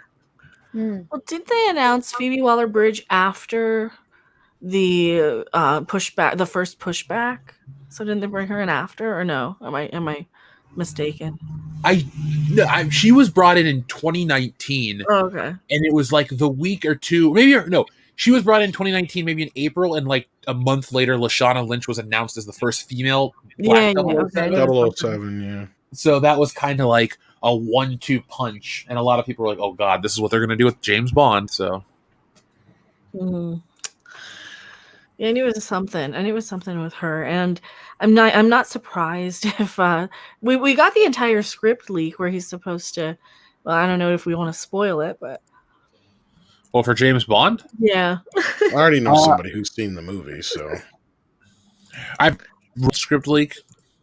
It doesn't sound promising. yeah. It just sounds like more. He's just going to be emasculated. He's going to be, holding his wife's purse and all this crap, and it just sounds terrible. Well, it's his wife's fault he's in this mess, but they'll find a way to make it his. Scott Skio 2 says, I groaned aloud when Danvers one-shotted Thanos' cruiser in Endgame. An armada of Nova Corps / Ravager ships doing that would have actually been satisfying. Yeah. I call it Return to the Jedi syndrome. They just want to get to the end of the story, so they do not give a shit if they jump over certain things. It does have some of that feeling to it. I do understand that totally, yeah. From my perspective of actually, and I don't hate the film, but I don't like. It's like maybe a 8 out of 10, 7 out of 10, somewhere in there. I think I would go 6.5 or 7. I don't, hate it. I don't think it's a bad. God damn this traffic! I cannot wait to move. Fuck this apartment is bullshit. 1, 2, 3 o'clock, 4 o'clock, rock. Sorry, I was getting really into the music. But you're the noisy ones. Oh, Jesus Christ, this fucking place. Well, anyways, when I move, I'll be. Say what? You're almost free. Yeah. Ryan's head is like the Death Star. In so many ways. So I think that's a good transition now, folks. We will read all the super chats and continue to have fun tonight. But Ryan Johnson back in the news for some Star Wars talk? ? So good old Ryan Johnson is talking about how he would like to direct an episode of The Mandalorian. Now, Mauler, again, it has been a while since we have had an opportunity to stream together. What was your takeaway from how Disney did Gina Carano? Oh, I'm very against that. I thought that was bullshit.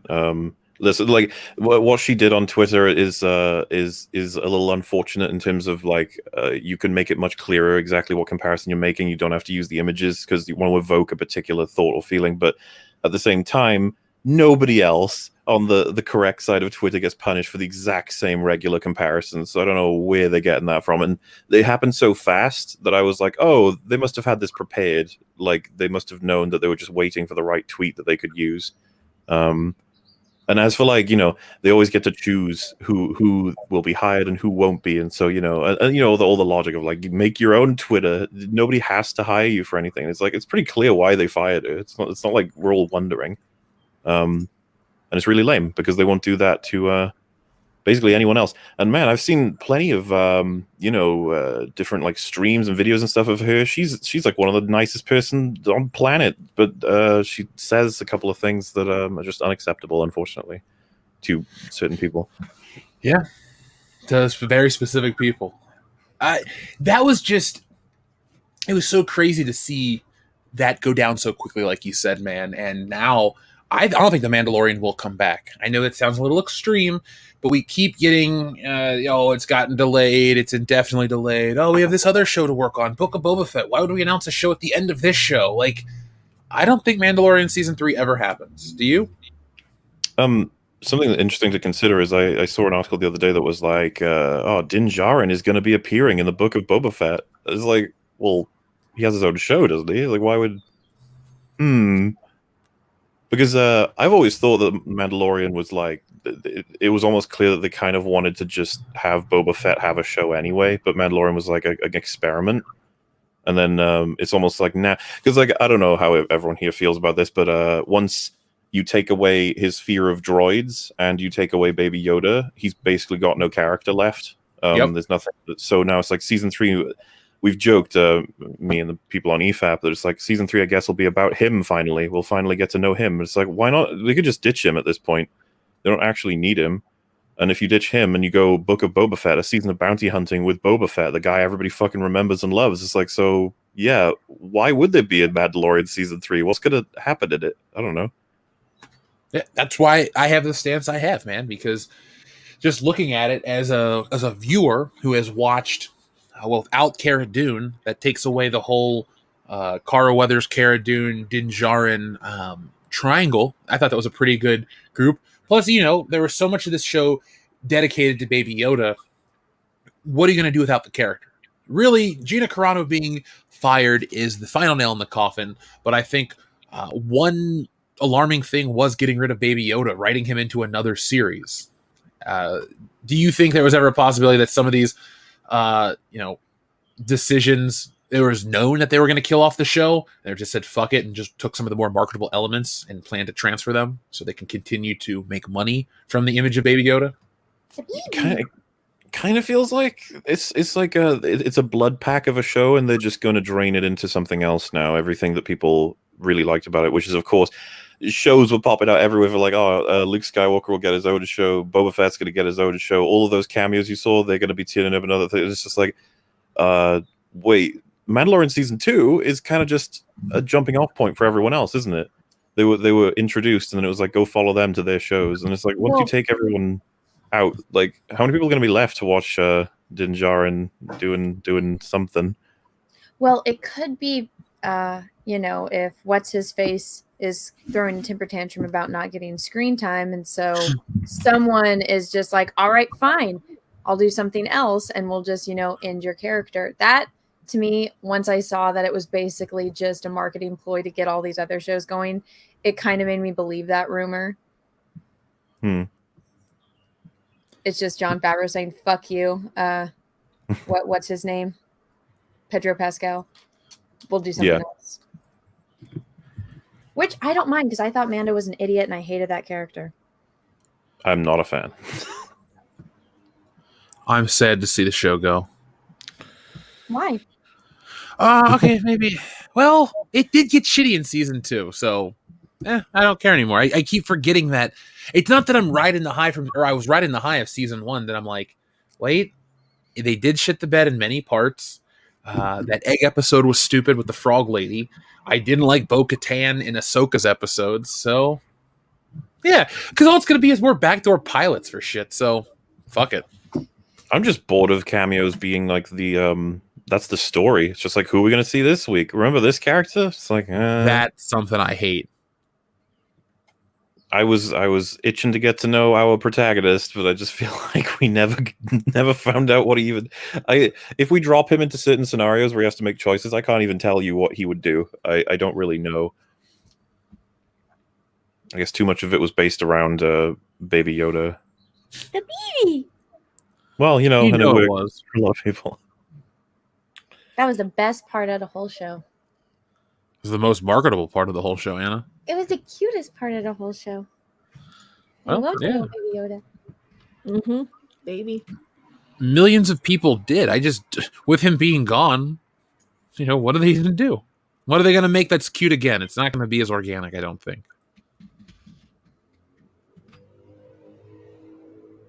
All right. Yeah, I don't think the next show is going to be that great.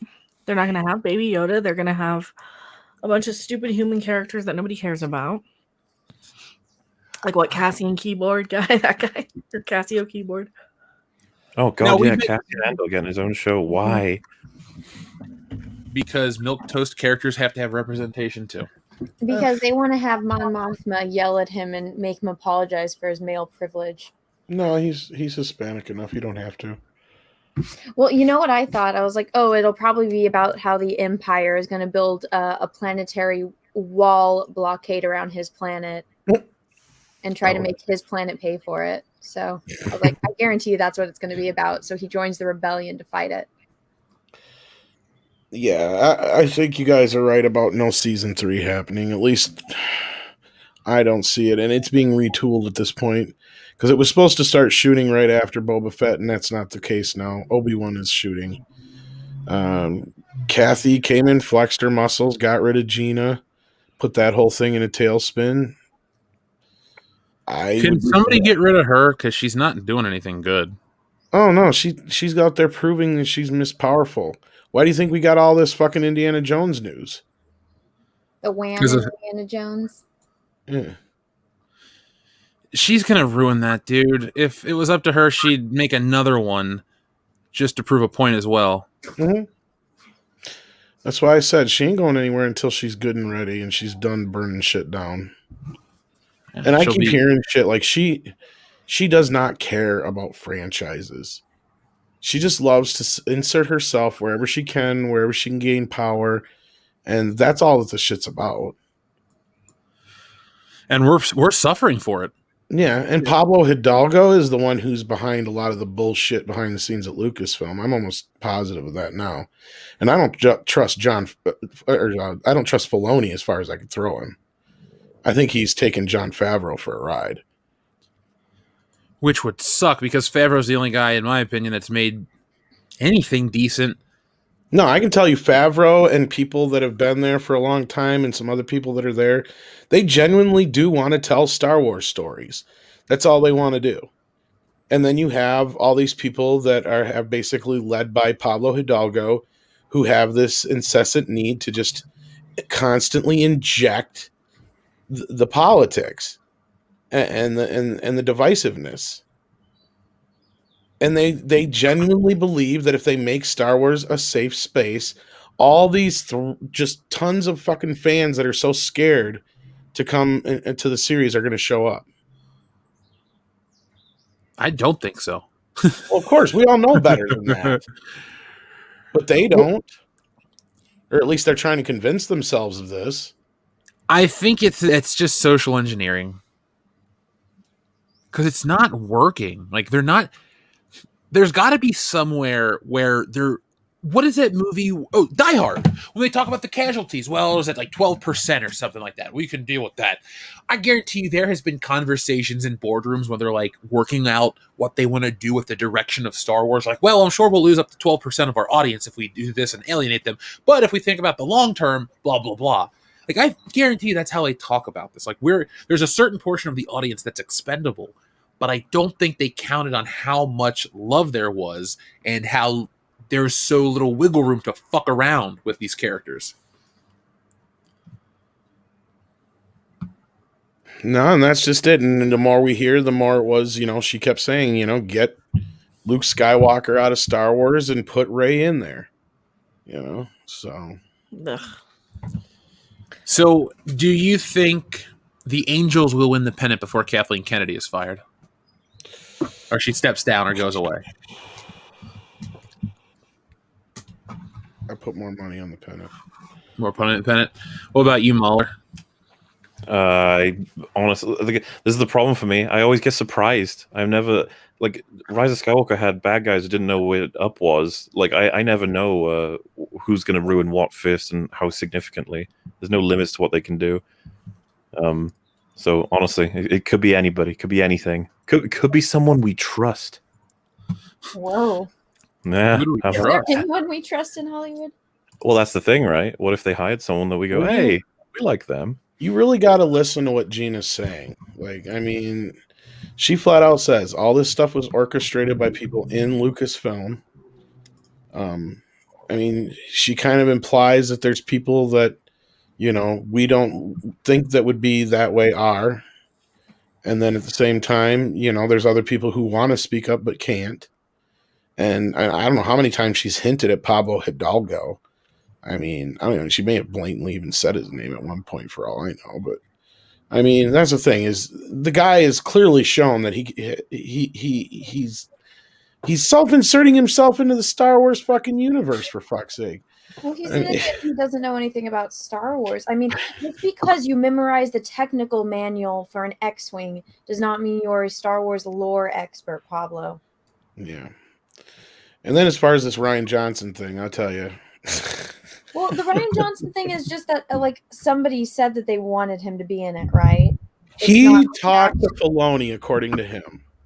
He didn't say whether or not anything that had come of it, but he just said he wanted to direct an episode, and he talked to Filoni already about it.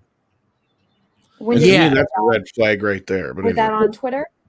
No. Yes, that is okay. So Anna, there's this lady from USA Today named Soraya Wright, and she has broken the last two Rian Johnson scoops. So do you remember about a month and a half ago when we were talking about how Rian Johnson has mentioned his trilogy again and how it's happening still? Wait. Is this the Reylo chick? She might be a Reylo. All I know is she super pale? I think it's the same one, yes, if I'm not mistaken. Okay. So she's just a blogger that likes Reylo. But Jeff, your mic is tweaking out again. But yeah, she talked to Rian Johnson. So this is a quote from Rian Johnson that he said. But we've known he's been hovering around Mandalorian for a while. But supposedly he hasn't. I haven't heard about this. Well, Until yeah, there's those February. pictures of him from last year where he was on the set for season 2. Dude, that wasn't last year. Listen to the interview. That's season 1. He was on Oh, was set that back from in season 1? He was back on set in 2018. And the whole thing is, Dave Filoni in passing said about him directing an episode. Dude, this was before all the stuff fell apart, like fully. You think they really want his ass directing now? What good would it do? First off, they like to pat themselves on the back. Oh, we have all these different diverse directors. What box does Rian Johnson check off? None, thankfully. And second, are people going to sign up for Disney Plus because Rian Johnson, the shittiest director to do a Star Wars film, was coming back? Nobody's wanting this shit. No, he's Like, just doing it to troll the fans, clearly. Yeah. They want, look, it's to get clicks and to troll the fans. Look, Ryan, you got $500 million to make your Knives Out movies. Fuck off and do that. Nothing else. He's not going to have time. And Knives Out wasn't even good. Everyone was going, "Rah, it's the best movie ever. You gotta watch it. It's super good." It was not even good. I hated Daniel Craig's accent so much, Anna. I'm not a big Daniel Craig fan. Sadly, the only movie I've ever enjoyed him in was Tomb Raider. Oh, Cradle of Life? Yeah, that was the only movie I've enjoyed him in, and I think that's because I didn't realize it was him. All I'm going to say is this. Rian Johnson just got some big deal with Netflix. He's going to be way too busy with that deal to be doing anything on Star Wars. Oh, yeah, he's got 2 Knives Out to make, right? Yeah. And then some, whatever else is going to... I think it's like a 5-year deal, ain't it? I can't remember the specifics because I didn't give a shit. Oh, most people don't, Tom. That's what I'm saying. Like, I should be paying attention, but it's like, I really don't give a shit. I'm like, good, let him go play in that playground. That's where he belongs. That's where he meant. Keep him the fuck away from this shit. Because even if I don't care anymore, it's clearly just to get a rise out of people. If anything, the best thing that'll come of it is we'll get a few videos out of it, and Mauler will get an ultimate EFAP episode out of it. I mean, that's about it.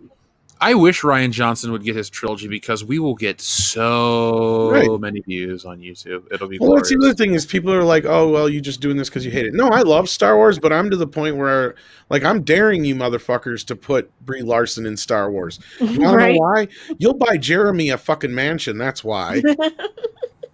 I'll stop everything. Not and that just I do don't videos love about my it. friends, but I really don't want Brie Larson to be in Star Wars. So sorry, I know, he's gonna but have still. to mention a different way. It's just the point. It's like we're almost daring him at this point. And again, I brought this point up a couple times now. It's just like the whole non-binary twin business.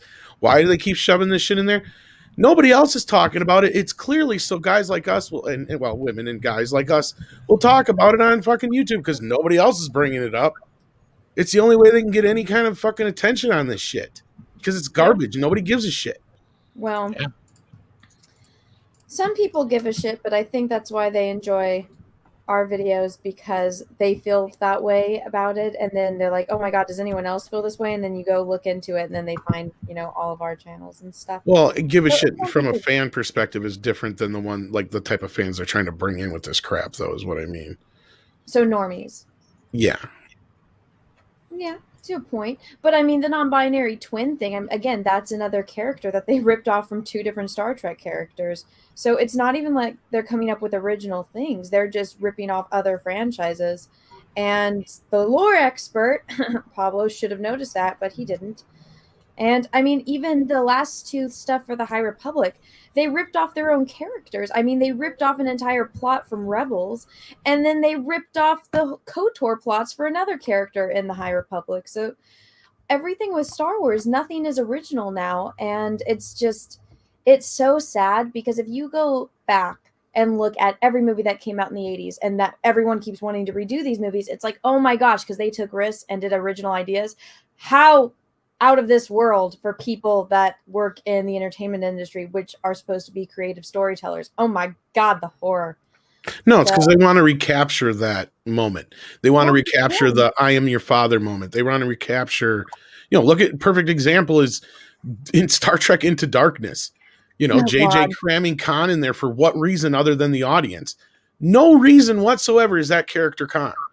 No, not at all.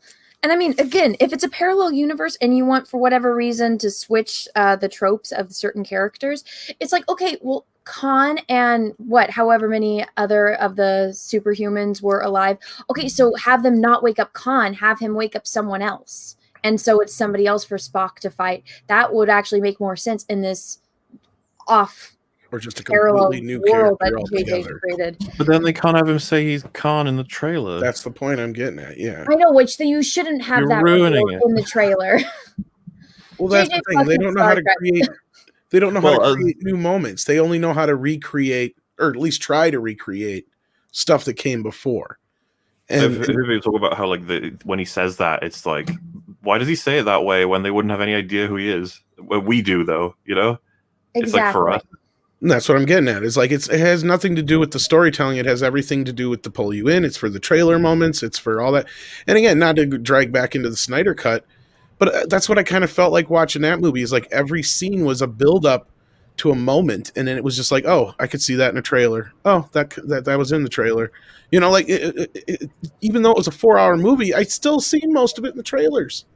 You know, it's like because everything was the trailer shot. I asked for timestamps of when Henry was in it, and somebody was actually kind enough to provide me timestamps and let me know how long he was in it for each timestamp. 4 hours, and he's not even in it for 20 minutes. Fuck that. What a waste of time and money. Thank you. But that's what got me into this thing in the first place. It wasn't the politics. It was just I was getting sick and tired of the McDonaldization of our entertainment in general. You know, and then the politics started creeping in. What do you think's worse? Well, maybe this is one and the same, but you talked about the McDonaldization, the homogenization of it. This is the whole point in like making entertainment that can be put out and non-offensive. It just makes the world so boring, you know? Oh yeah. Well, it kind of goes against the point of storytelling too. At the same time, Like, you know, the Oscars are this weekend, and here's a cheap plug on Sunday, folks. We're going to have a drunk watch party of it. It's going to be ugly. So join us during the show, during the Oscars. All we're going to do is make fun of it and play some drinking games. And then on Saturday, the day before the Oscars, over on Mindless Entertainment, I'll be on a live stream with Richard Chu, the man who edited Star Wars. We're going to be talking about movies and stuff. So make sure you guys follow us over there. I hate having... It's like either homogenous entertainment or loaded entertainment. There really isn't too many alternatives. Because you can go watch dumb shit like Kong Skull Island or stuff, or you can go watch a Winter Soldier Falcon, or you know, stuff like that is very loaded. And sometimes it's not even as smart as it thinks it is. It's never as smart as it thinks it is anymore. well, you know what? I will say this in defense of Kong or Godzilla versus Kong, though. It was like refreshing to have something that I could just turn my brain off. It wasn't trying to be overly preachy. It wasn't even something as convoluted as Batman v Superman, where it had 10,000 unnecessary storylines. There's only one unnecessary storyline. And beyond that, I mean, yeah, a lot of it is fucking stupid and you could rip it apart, but it was nice to have something that was just dumb fun. You know what I mean? It was just dumb fun to watch monkey and lizard fight. I thought you said monkey and wizard. Monkey and lizard just go at it for 2 hours. I was happy. I was happy by the end. I was like, all right, cool. It's kind of like the old school ones. And we did a video on it last week about how the franchise really changed. And for better or for worse, what you may personally think about it, it worked for them in the box office. Oh, yeah. I still think they need to do a prequel movie of Kong and Godzilla where they're babies. It would be the cutest movie ever because you could have little baby Godzilla coming out of the egg and doing baby Godzilla things, and you could have baby Kong coming out of, wherever he comes from. It's his gorilla egg. The stork. We just see a giant stork drop him off on the island, and then he's going and getting bananas, and he can make friends with another deaf kid, and it would just be so cute, and it would sell all of the monies. And could you imagine if they actually made them meet back then and fight, and maybe they both got amnesia, that's why they're fighting again? But could you imagine a little tiny baby King Kong monkey and then the baby Godzilla and them fighting? Oh, it'd be so cute. And I would buy all of the stuffed animals and all the toys. Well, it'd be like the Shin Godzilla, before he's completely transformed when he has the big googly eyes, maybe. Oh, cute. I'm just saying, $1 billion right there. See, the girls would go for it. Yeah. So would kids. I think I'd have to sit this one out. That's I'm not okay. the target demographic. What if it had a great plot? I'd give it a shot. There you go. It's got to have You a great liked plot. though. Gremlins, right? What'd you say? You liked Gremlins, right? Yeah, I have nothing bad to say about it at all. All right. Think of a Gremlin-esque type movie, but Godzilla, a baby Godzilla and baby Kong movie. Think about it. It could work. You're pretty good. You're pretty good at selling stuff, Anna. I am. You almost didn't have me until you brought in Gremlins. You don't like Gremlins? Get out of here. I don't like Gremlins. Get Wow. out. What? That does feel a little bit blasphemous to not like Gremlins. Wait a minute. You have no soul. Look at There's it, a gremlin Spike. right there. It's mean Gremlin. Also, there's 2 Chuckies. How is that possible? Child's Play 1 and 2. Mm. See, he's got the knife. And I've even got little gremlins down there in the back there by the thing there. And I got another one down there. How do you feel about the lady Gremlins? Oh, Lady Gremlina or whatever. Greta now they call her, but yeah, she's all right. I like the Bat Gremlin. Mm. See, I got a toy of the Bat Gremlin here. Oh, Nice. Oh, yeah. I got a bunch of them. But anyway, there you go. So yes, I like Gremlins. I love Rubber That is Monsters. Correct answer. Yes. Gremlins is one of the greatest movies of all time. John in the chat says the only thing I liked about Gremlins was Phoebe Cates. Ouch. Does that hurt? Wow. A little bit. Yeah. Just a I'm little. sorry, Tom.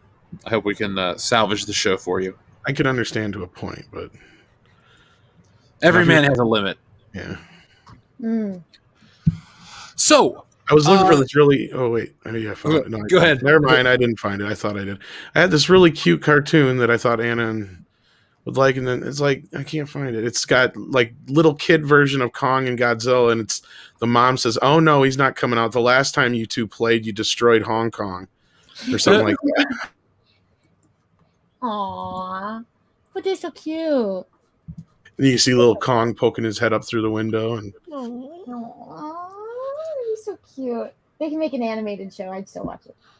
Well, they are making the animated, Kong Skull Island? Netflix Wait, has really? got Kong Skull Island show coming. Yeah. Well, that was kind of the point of our video this week. Is Toho has not extended their deal yet with Legendary. It only went for 3 films up to Godzilla vs. Kong. And they still, as far as we know, publicly they have not extended it. But Legendary is more than ready to go forward with like a Kong, like not Middle Earth, but Hidden Earth or whatever they called it in the movie, Hollow Earth kind of show. And I'm sure they'll build movies out of all the other characters they created. They just won't be able to use any of the Godzilla characters unless they strike a deal, which at this point, I don't see why Toho won't, because they've made so much money off the toys. Like, that's really what's pumped a lot of money into this franchise. And do you know how much money they would make off of toys if they did a baby version of everything? They already kind of have baby. I'm versions just of them. saying. I had all this money that I used to spend on Star Wars and nowhere to spend it on. So it's, saving is fun, but having cute things is fun too. See, I've been buying KitchenAid accessories for my stand mixer. ooh, Like I have the sifter for flour. I have Oh, do you have like the nice pastel ones? I have the red one. The red just the artisan one. Mm-hmm. Oh, that's a nice one. It's so fun. I'm like, I can stream with this and it's fun. Mauler, what kind of kitchen gear are you hoping for the holidays this year? Yeah. Oh, why stop at any one piece? You need the whole thing every year. I was gonna say, like, Will. what do I need to send you to help you make some Welsh cakes? Oh, I pictured just again the whole thing. I'm going to need ingredients from you as well, and support morally, just to keep me going. Need to make sure. Maybe you could even pop over. We'll make them together. Why not? Make them for the whole team. Welsh cakes. the way forward. Maybe since the mention of Jaffa cakes earlier, there should be some kind of competition. See which wins. I mean, The Welsh will beat the Jaffa. I don't I care. love I'll Jeff just eat them cakes all. so much. I'm a fat kid. I got an entire box full of Tim Tams from Australia. Like probably 7 or 8 packets. Oh, they're so good. Like one of every single flavor you can imagine. There's the I have caramel, no salted idea what those caramel. are. Tim Tam. They're like little kind of cookies, sort of. They're like chocolate coated, sort of like a biscuity cookie with some sort of a filling. Sometimes, some of them are mint, some of them are caramel. You just have chocolate. Oh, they're so good. Mm. And there's like real chocolate over there. Oh. You know, I'm actually surprised that you remember those little macaroons Baby Yoda was eating. I was fully expecting them come out with those cookies, or like some kind of Baby Yoda macaroon cookie merch, and they didn't. I was shocked. I thought Give that them would have been time. cute. No, they came out with this thing. They came out with like this, and it was a sucker. Yeah, Like a little tutti frutti, circle. It wasn't even Baby Yoda shaped. It's like, well, you could have put a cookie in there. You could have put something. that was one of the Valentine's Day things, right? I found think some so. baby kaiju here. If Jeff wants to share it. Yeah. We got Baby Zilla, Baby Look Masha, at it! Oh, Baby you Ghidorah, Baby are. Rodan. Oh my gosh. So what's going to happen, Anna, when they make a movie where Henry Cavill saves these little creatures from a fire? Oh my god, I might explode. Did you just say saves them from a fire? Yeah. Well, Rodan started the fire, so that's why he looks so guilty there. He's The like, look on his face. Oh. I will say, Baby Rodan looks cute. yeah, he looks very scared. Look at how cute. I love that Godzilla's trying to roar. It's so cute. It's so little. Look at his little chin. Oh my god. You can almost imagine what Baby Kong would look like. So So cute. See, I have some chibi sort of ones, but they're not nearly as cute. They're not nearly as cute as those. Like he's not quite as cute. They're kind of chibi looking. Oh, I have that one too. You know, it's sad that we've devolved into, I hope that films are good too. I don't care what's in it as long as it looks cute. Right. You just fucking. And what do you mean we devolved? yeah. Well, I'm just saying because it's like we went from talking about, movies aren't even good anymore. They don't even try, and it's like I just hope that they're cute. You know. I think it's I fine. guess it's just me then. You ever notice just across the board that general malaise we all feel towards movies? Like, in terms of just even the reporting, it feels like these people are tired of this shit. It's like even they can only keep up with it for so long. Like, you get a lot of this bad journalism. And yeah, it's equally bad now, but it's like, it's worse for other reasons than it just being like antithetical to what journalism should be, those ethics. Now you just get people that don't do research. Like Mauler, did you hear the Mortal Kombat critique where they're like, yeah, this is a great trailer, but shouldn't Chun-Li be in it for Mortal Kombat? Yeah, that was funny. People are dumb. I still the turnaround on news and coverage and content is so quick now. There's mistakes everywhere, and yeah, I don't really think there's a ton to cover right now. It's a weird window. Well, speaking of Mortal Kombat, did you see they dropped the first 7 minutes of the movie this morning? I didn't. If you have watched it, what did you think? Fuck, I had a nerdgasm. That good? It is so cool. I don't even want to give it away. It's so cool. It's basically the semi kind of quasi backflash origin of Scorpion. That's all I'm going to say. And it is bloody as hell. The action is cool as shit. Is it rated R? Oh, hell yeah. Okay. The first 7 minutes could almost be its own little short film. Mm. I hope the rest of the movie is as good as this, but I've heard kind of mixed things. There was even one of the writers who speaking of Josh Trank, not him, but similar situation. He came out now and denounced the film and wishes his name wasn't on it and all this shit. So Oh, good. It's like Chris Terrio all over again with yeah, or Justice Chris League. Terrio, or one of those guys. But you can see it on HBO Max's YouTube channel or Warner Brothers YouTube channel right now. So there you go. I don't care.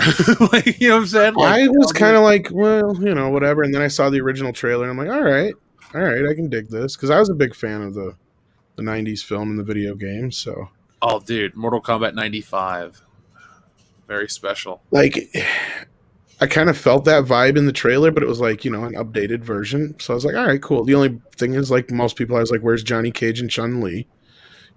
But I'll get over Chun-Li not being there, I guess.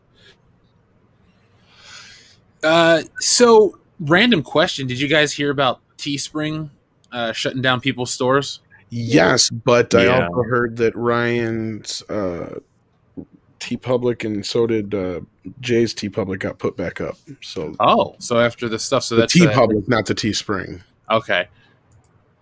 And from what I know, they've got a lot of options left, even if those fail. Oh yeah.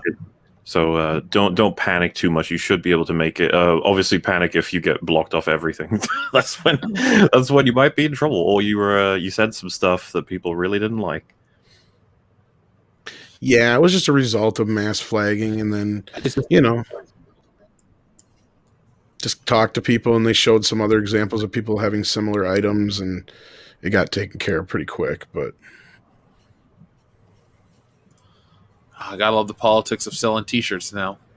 Yeah. Well, that's what happens when the people that have hate boners for Gina Carano want to hurt anyone that is associated with her. But then you see, like, Drunk retweeted this thing about all the other stores that have the exact same "Welcome to the Rebellion" T-shirt. yeah, that's what I was pointing out. Yeah. Okay. Well, that's what I meant. Like, yeah, I think they couldn't ignore that. Oh, I thought you were going to continue. Sorry. No. Yeah, that's what I was saying. Him and a few others were pointing out. Oh, look at same shirts everywhere else. What's wrong with these?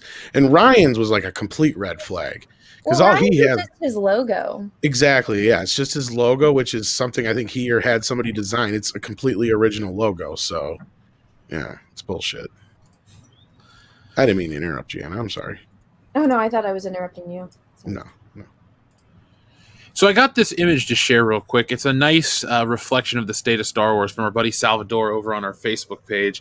It's this little Finn toy in a garbage can. He was just walking down the street and saw it. Ouch. Aw. Fair to say that's where it belongs? I don't think Finn deserves that. All right. I mean, it's not his fault they wrote a shitty fucking story for him. He started out with promise. Well, it may not be Boyega's fault, but the character of Finn, as produced by the Walt Disney's version of Star Wars, like, he just kind of blows. Like, I don't know why a kid would get excited for this character, or how a kid could get excited for this character. I'll tell you right now, they don't. No. Dion has a nephew. When The Force Awakens dropped, the kid's mom tried to get him the Finn and the Stormtrooper, these like 18-inch action figures, or like the big hollow plastic ones. Kid wanted nothing to do with that. He's like, I want Spider-Man and Batman. Mm-hmm. So superheroes are where it's at for a lot of these people, or a lot of these kids. And rightly so, the superheroes are a lot cooler. Well, not even that. Sadly enough, it's like all about Fortnite. Like, all kids they want V-Bucks, and they want Fortnite characters. Like, that's it. Like, from the kids for Easter, I got them like little dragons, which they liked, but everything else, they're like, when they gave a list of like stuff that they liked, it was all Fortnite. And I'm like, what the hell is this shit? Because they all have weird names. And then you go to look at it, and I'm like, well, not even that. Do you know how expensive a Fortnite action figure is? They're ridiculous, but that's all kids want now. And at the Target that is closest to me, they don't even have a Star Wars section anymore. It's all Fortnite. So what you're telling me is that next generation, that Kathleen Kennedy, the greatest executive of Lucasfilm ever, that's the generation she's trying to get, trying to bring in. That's why Galaxy's Edge, they don't want the 50-year-olds. They want the next generation. Mm-hmm. You tell me that those kids don't care and they want to play with Fortnite and Roblox and all this other shit in Star Wars is already And past. Legos. And It's Legos? Legos, Fortnite, video games. Godzilla. I don't know. I can't get Not so much at Target, but Walmart has like a lot of exclusive stuff. So like they've given a lot of room to Godzilla over the last couple of years in Kong. But does it sell well to children or just Yes. to collectors? No, it sells well to children and collectors. Hmm. Yeah, kids like dinosaurs. Yeah, they do. No, and that's totally like that's what we did in our video. Like that's why they went much lighter with the last two movies. Like if you notice the shift in the tone, is because they knew they were getting a much younger audience. Because the video sales for Godzilla King of the Monsters outsold the first Godzilla film's video sales, and the movie didn't make shit in the box office. Star Wars? What was that? I was asking Mauler if his nephew cares about Star Wars because that's like a kid that is in your family, right? No, there's I don't even know if they know it exists. Unfortunately, certainly won't be showed like the new shit like by their mothers. I imagine they not that Disney doesn't have a hold on them. They love all your standard sort of Disney classics, even the remake stuff. When I found out they went to see like the new Lion King and loved it, I was like, oh, well, what can you do? They were obsessed with Frozen for ages. Yeah. Like well past when it came out. I was just like, oh, Frozen's got staying power. Frozen 2, though, what happened with that? I don't even remember. It came and went. Kind of at the box office. Well, Frozen 2 didn't have the Let It Go song. No. Like that was a big thing on why every single kid was obsessed with Frozen 1 was because of Let It Go. You never seen it? You haven't seen Frozen? No. Why would I? Because, I love Frozen. I thoroughly enjoyed it. I think it falls off after a little bit, but I gotta admit, after thinking about it for a while, there's the villain in it. I'm like, you know what? He's actually pretty hardcore. Like every other princess is like, oh yeah, go to sleep for the rest of eternity. But he's like, nah, I'm going to cut your fucking head off in front of everyone here and steal everything from you. I was like, all right, that was a little bit more hardcore than I thought they were going to go with it. But, and I thought Let It Go was a great song. I am unashamed to say that. So, yeah. Now, Mauler, I saw your message in the private chat. I was going to read a couple super chats to you, and then we'll call it, not call the show, but you can exit. Is that cool? Yeah, absolutely. Go for it. Dean Domino asks, he says, great panel tonight. He goes, hey, Mauler, would you consider having Nick Rekieta on in the near future? Oh, we've said yes a couple of times. The big concern was just trying to find the right topic for him, and obviously I need to get in contact as well. But I'm on board with it. I like the idea. You should ask him about why he hates Star Wars and every video game story ever. I will. That or maybe when She-Hulk comes out, since it's a courtroom drama. Ooh. Can't wait for that to be a huge fail. I don't know how much it's going to be in the courtroom. I just made that up. I mean, that's what some of the comics are. I know. That's what I'm saying. We'll see. So I don't. It's going to be all say that again, Mecca? Oh, it could be funny. I'd like it to be. Yeah. So while we have a ton of super chats to read, I don't think there are any other directly at you, Mauler. So is there anything you'd like to say before you head out? Well, no, it's been great to hang out again, and I'm glad to catch up with you. And it's always fun to be on World Class Bullshit as High Council. And I think a lot of people in your audience seem to know who I am. So if you want to catch the streams we do over on EFAP once per week on the Mauler channel, well, they get uploaded to the Mauler channel. They're done on my main channel. And then my main channel is long videos about why everything sucks. Oh, well, there's some positive ones in there too, so that's nice. Mainly about media. But yeah, of course, thanks for having me, man. It's been fun. Hey, anytime. It's always fun to stream, and hopefully we put it like this. Let's talk sooner next time than it was since the last time we've spoken, if that makes sense. Absolutely. I'm sure there's going to be plenty to talk about soon enough. Yeah, I feel like we've all been in this weird holding pattern where there really isn't any news or anything important or interesting yet. So we're just kind of waiting for this garbage, and then floodgates open once the world goes back to normal, and it'll be fun and interesting again. So yes, hopefully sir. we talk soon, man.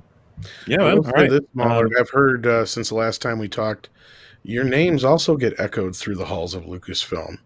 What? Why? Oh, you're not very popular there because of your videos. Oh, I thought they'd love me. It's constructive criticism, okay? That's nothing but amusing. I love the Yeah. idea that Ryan Johnson may have heard about my videos in some way. Yeah, your name's been added to the list, I've heard. So Damn it! Yay! We have to remain further under the radar. I can't let I'm them sure he's catch been me. there for a while, but I just heard this like between the last 2 times we talked. So I bet you they watch your breakdown and cry in the corner mercilessly. I'll have to be nicer in the next one so I don't make them cry. I'll be like, oh, the CGI, that was good. the practical effects, right? That was good. Yeah. But yeah, it was nice to chat with you all as well. And I'll see you the next time I see you. All right, man. Thank you very much. See you, folks. Bye. Hey. Yes, drunk 3PO. There's a list, and you know damn well you're on it. So knock it off. You're near the top of that list now.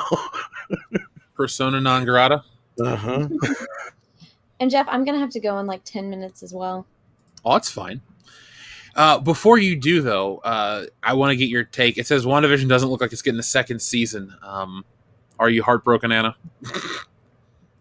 No. Well, I would have been fine if they just kept it with the sitcom because I love sitcoms. And so when I saw that, I was like, oh, I hope they just do this and never explain why it's just Wanda and Vision in a sitcom based on the Dick Van Dyke Show. I would love that. And then they broke that and I was like, all right, well, fine. So yeah, I honestly don't care about Marvel anymore though. There's nothing there for me anymore. There's no hope, there's no excitement, there's no build up for anything. It's just, oh, here's a movie we're going to use to make money. It's like, all right, I don't care and I don't want to give you money. So, I'm not going to. Fair enough. Oh. Yeah, it's so weird. Like all the news that comes out right now is just shit. It's I'm used to the podcast where it's like, oh, we'll play some games and stuff. I'm like, oh, the High Council, we're supposed to treat it seriously, right? Wrong! I'll stop. Jamaram. Oh, fuck you, dude. You said Jamaram! There we go. That's for you folks. Thank you. Wake up some people in the chat. I know, right? I know it's a late night. It's a special day, a very high council, but let's get weird with it, folks. For the remainder of the show, let's make it strange. So, Fender Robots, we read your super chat. Cesario Japan. Scott's 2, we read that one. All right. Nelson the Gentleman says, Ohio is one of those states that you drive through. There's nothing of interest there, unless you're visiting Jeff's mom. She's lovely. P.S. Cali is run by commies. Our governor's a fucking idiot here. He's like, oh, stay in your houses as he goes to dinner parties. Gavin Newsom, I got 2 words for you. If you're a wrestling fan, you know what's up. Anna, how do you feel about him? Well, he is a fucking idiot. But Jeff, I don't know if you knew this because you've only been here for, what is it, a year now? Yeah, just barely. Okay, so the last administration, what they started doing was they approved. It took years and years to get approved. They've spent over $1 billion on it to build a high-speed rail that will connect San Francisco, Sacramento, and Los Angeles. They knew it was going to take years to make, and they spent so much money just acquiring all of the land from like farmers and stuff. And so it would get you from San Francisco to Los Angeles in 2 hours. And they started building it. And then this new governor came in and I was like, ha ha ha, nope. And so it's half built. And that was what was going to, it's just driving me crazy because I'm like, do you know how important public transportation is? Because, I mean, I lived in San Francisco for 5 years and I only had my car for the last year of it because I didn't need it. And, I mean, it's such a big state that having a high-speed rail going through it to connect the Southern California to Northern California is so freaking important. And he just ended it. So, yeah. It's stupid. Yep. Public transport taking off around here is going to be, at least in this country, not a big idea. Everyone loves the cars. It's an individual thing. It's one thing to love a car, but I mean, this would get you from San Francisco to Los Angeles in 2.5 hours. That's like a 7-hour drive. Oh no, I understand that. What I'm trying to say is, I think we'll never get to that kind of mass transit because of the way we've just been, built around the car. I know, but even if you go to like countries in Europe, they love their sports cars, but public transportation is so convenient over there. I mean, Mauler was on here. Mauler doesn't have a license because Mauler can just get everywhere from public transportation. It's so bizarre the way that they're doing things now. And the fact that they already spent all of this money acquiring the land and building it, and he comes in and says no, it's like, dude, you're a fucking idiot. I'm not a fan. No. By the way, MG Odinson, Cincinnati represent. Too bad you weren't listening a while ago, back when I was living in Cincinnati. We have fan meetups, though, in Cincinnati. The guys and I will be at Horror Hound in September. So if you want to come hang out with the channel, you know what to do. Sharonville Convention Center. It's called I-75. Who's supposed to be there? Anybody cool? I Besides think you, of course. Oh, besides us, I think Robert England's supposed to be. Well, how did I get to the Horror Hound for 2016? No, not 2019 either. I'll find it in a second. I'll let you know. Because, okay, here we are. Horror Hound weekend. Let's see who we got so far, Tom. We don't want the virtual weekend. That was a failure. God, they don't really have a lot lined up, so. All right. Well, keep me posted because, yeah, I've been looking for some good horror cons. There's some Horror Hound's a good convention. I would recommend it. Well, there's there's certain people I want to get their autographs and shit like that and try and meet before, So, none of them are getting any younger. Oh, God, no. Robert England can charge a pretty penny, but I don't care. Can't be no worse than Shatner. How much is Shatner's autograph? Oh, fuck. Shatner, the whole, just to get the picture and the autograph and all that shit was like $200 $200 for the picture. Yeah, altogether. Now, Anna, before you go, do you like Knights of the Old Republic? I love Knights of the Old Republic. This is very old news, but there is this podcast that I had never heard of, but apparently it's a Star Wars podcast, and one of the guys on it, I guess, does stuff in video games, and it's 3 British dudes. And when they dropped that KOTOR he said he wasn't sure if it was being a remastered or a third, Knights of the Old Republic 3 to conclude that story arc. But he said that it's definitely happening, and I guess he is a reliable source for reasons. And then one of his other co-hosts decided to go and rant about how, even though he does not like the Phantom Menace, he hates how they keep taking things that already exist and remaking them or doing stuff, and he doesn't like it. So I was like, this is a very strange podcast. And it seems, and if you guys want to listen to it, it's about the 50-minute mark when they start talking about this. It is kind of hard to understand them because their accents are very thick. I don't know what part of the UK they're from, but if you're from the UK, you'll probably understand it just fine. But so I don't think any other news has come out since then, but that was like a few months ago. Thank you. You're welcome. My mic was muted and I responded multiple times. You're muted? Oh, I was just letting her go. She knew what she's talking about. Yeah.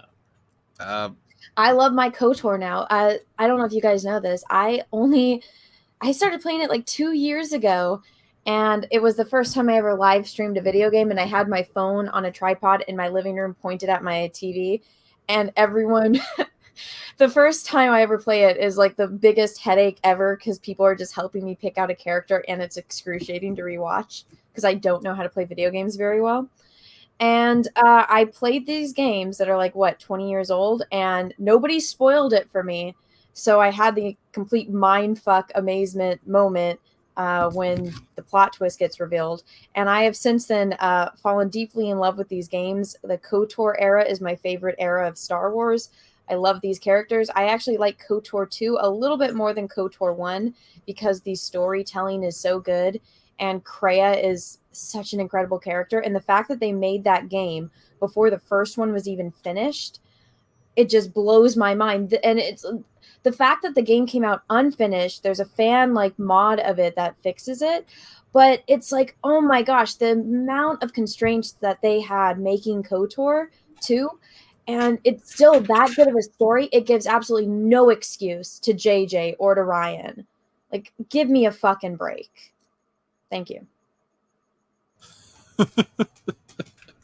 She keeps saying thank you. Yeah. I say thank you whenever I'm done with a statement, so people know.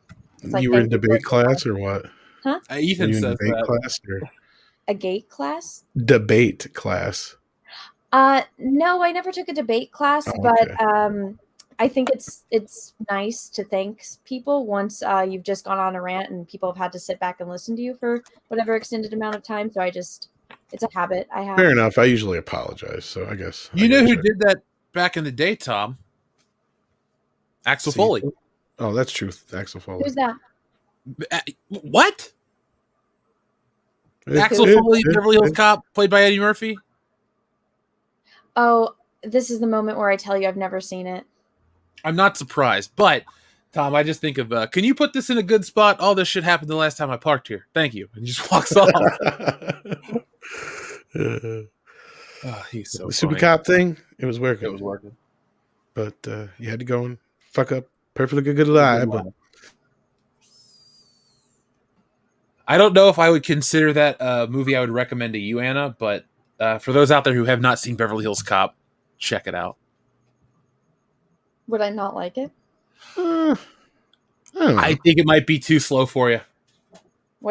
Too slow? Yeah, it's an action comedy, but it's got the old sensibility, so it's not necessarily going to have. Well, I like Chinatown. That movie's pretty slow. Oh wow, it's funny you say that it's slow, Jeff, because I'm sitting here thinking. I remember at the time that's all the critics were saying was that Murphy's a mile a minute. You know, like by keep today's up with him. standards. Oh my god, that's. Do me a favor, Tom. Talk for a minute. I'm getting ready to switch rooms. No problem. By the way, folks, make sure you guys check out Jesse on Miles Entertainment. She's got Cameron Pasha coming over to hang out. They're going to talk about all sorts of stuff. So it's always going to be a good show with Cameron. I'm sure he'll have something juicy to say about KK. He always does.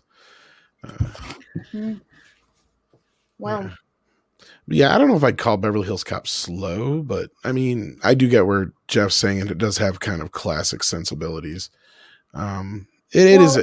In what way? Like, is it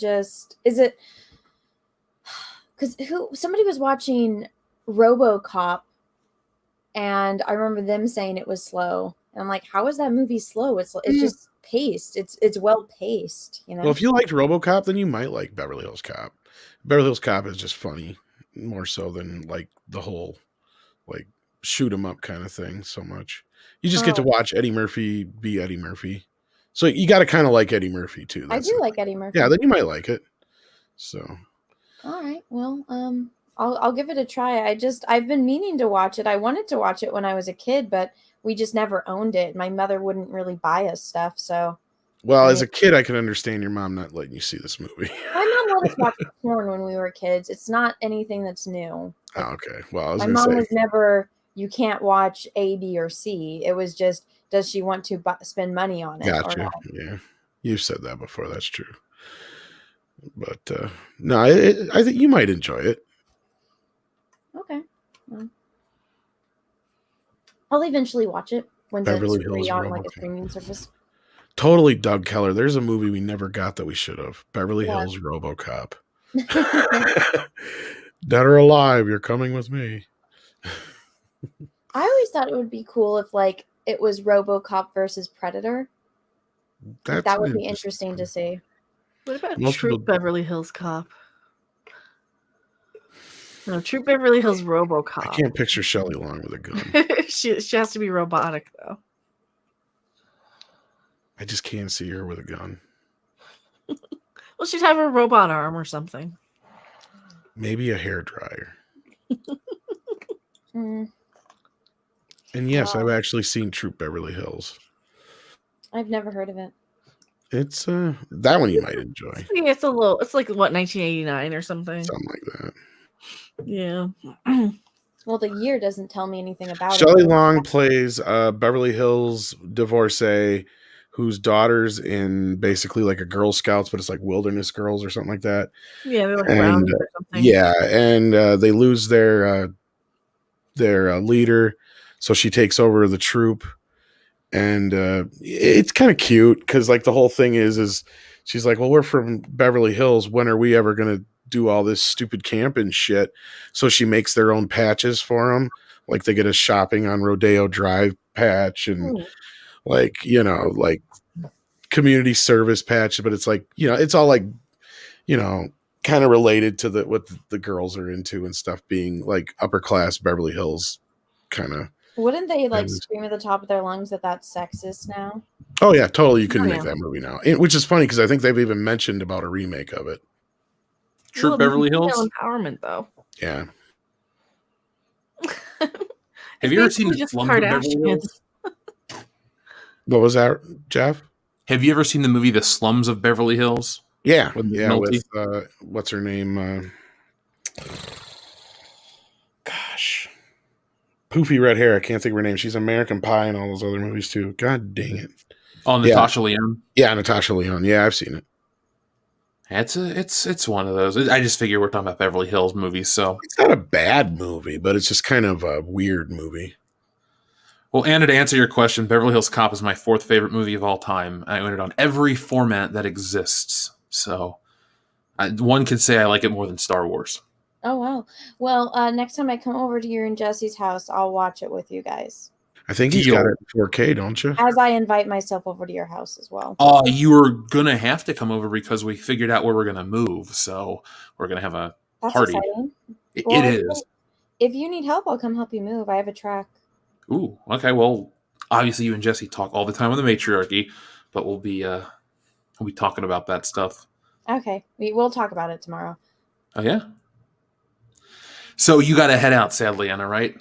I do. I ordered pizza and it arrived. So pizza. I'm going to go eat pizza. But thank you for having me on. What? Anna's eating real food? I know. What I topping? eat real food all the time. Candy is not real food.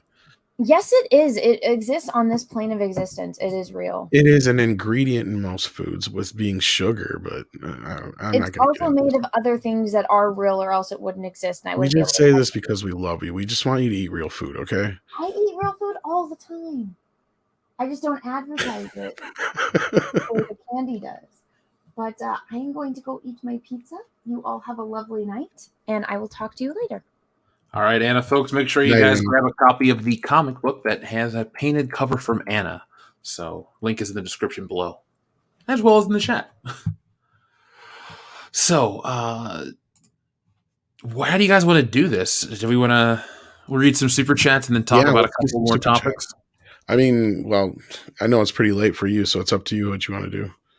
I'm going to read a couple more. Think of some of your favorite stoner movies since today's 420. Oh, that's easy. Oh, yeah. So Literature Devil, who has been on the High Council before, says, "Hail to the High Council." Literature Devil. Literature Devil, shoot me a message if you'd like to stream together soon. I'd like to. Rocky the Intergalactic Woke Slate says, Kotaku is canceling the tall vampire lady from Resident Evil 8. Pedro Pascal self-inserted himself in the High Republic, and the media is tying My Little Pony to the fandom and the FedEx shooter. Whoa. How are they trying to do that shit? That's weird and wrong. So, screw the media. Don't try to politicize this shit. My Little Pony's not my cup of tea, but don't try to turn it into that. But Rocky the Intergalactic Woke Slate, I am very much opposed to Kotaku. I think they're a shit publication. I think they lie. I'm not a fan of what they do. So anytime they're in the news, I just roll my eyes. They have the worst takes possible. Rocky also says, the media also said MLP is popular with Yahtzees and they have Yahtzee problem. Why does everyone keep throwing that out there like that? It loses its meaning. It's lost its flavor. Oh, we're going to say these types of people play it. Fuck off, Kotaku. Rocky also says, also please watch Heel vs. Babyface's video titled Batwoman, Ratings and Demo Soar Out of Nowhere. Reminds me of Rotten Tomatoes rigging the audience score of multiple movies and TV shows. Have you guys heard anything about this? I didn't get a chance to watch the video, but I did see it. I saw it come up in my subscription feed or whatever. Yeah, it sounds like some shady shenanigans, but I don't know enough about it to really comment. It sure they went up, but I mean, I wouldn't be surprised if the ratings went up because of all of like the hate watching and stuff. Maybe. And, like, shows really jumped the shark. I don't know. I haven't really looked into it though. Hate's a powerful thing, so anything's possible. We also have our friend Dean Domino, who says, great panel tonight. We just read that one, so thank you, Dean. We got that to Mauler. Joseph Bienowicz says, Ruin Johnstain, a.k.a. the anus. He's back like space herpes. Nice Ice Pirates reference. Or Dune. I need to see that movie. Which one? Ice Pirates. Oh, it was one. It wasn't my first movie in the theater, but it's my first theatrical memory, if that makes sense. Like, it's the first time I actually remember seeing a movie in the theater.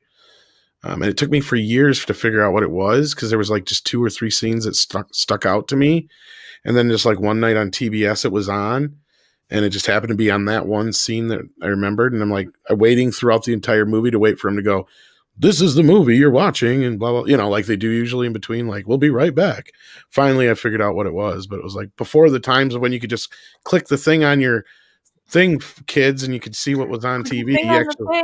Yeah, you couldn't just see what was on everything. You didn't have a guide, or you had to dig through TV Guide if you were lucky enough to afford one.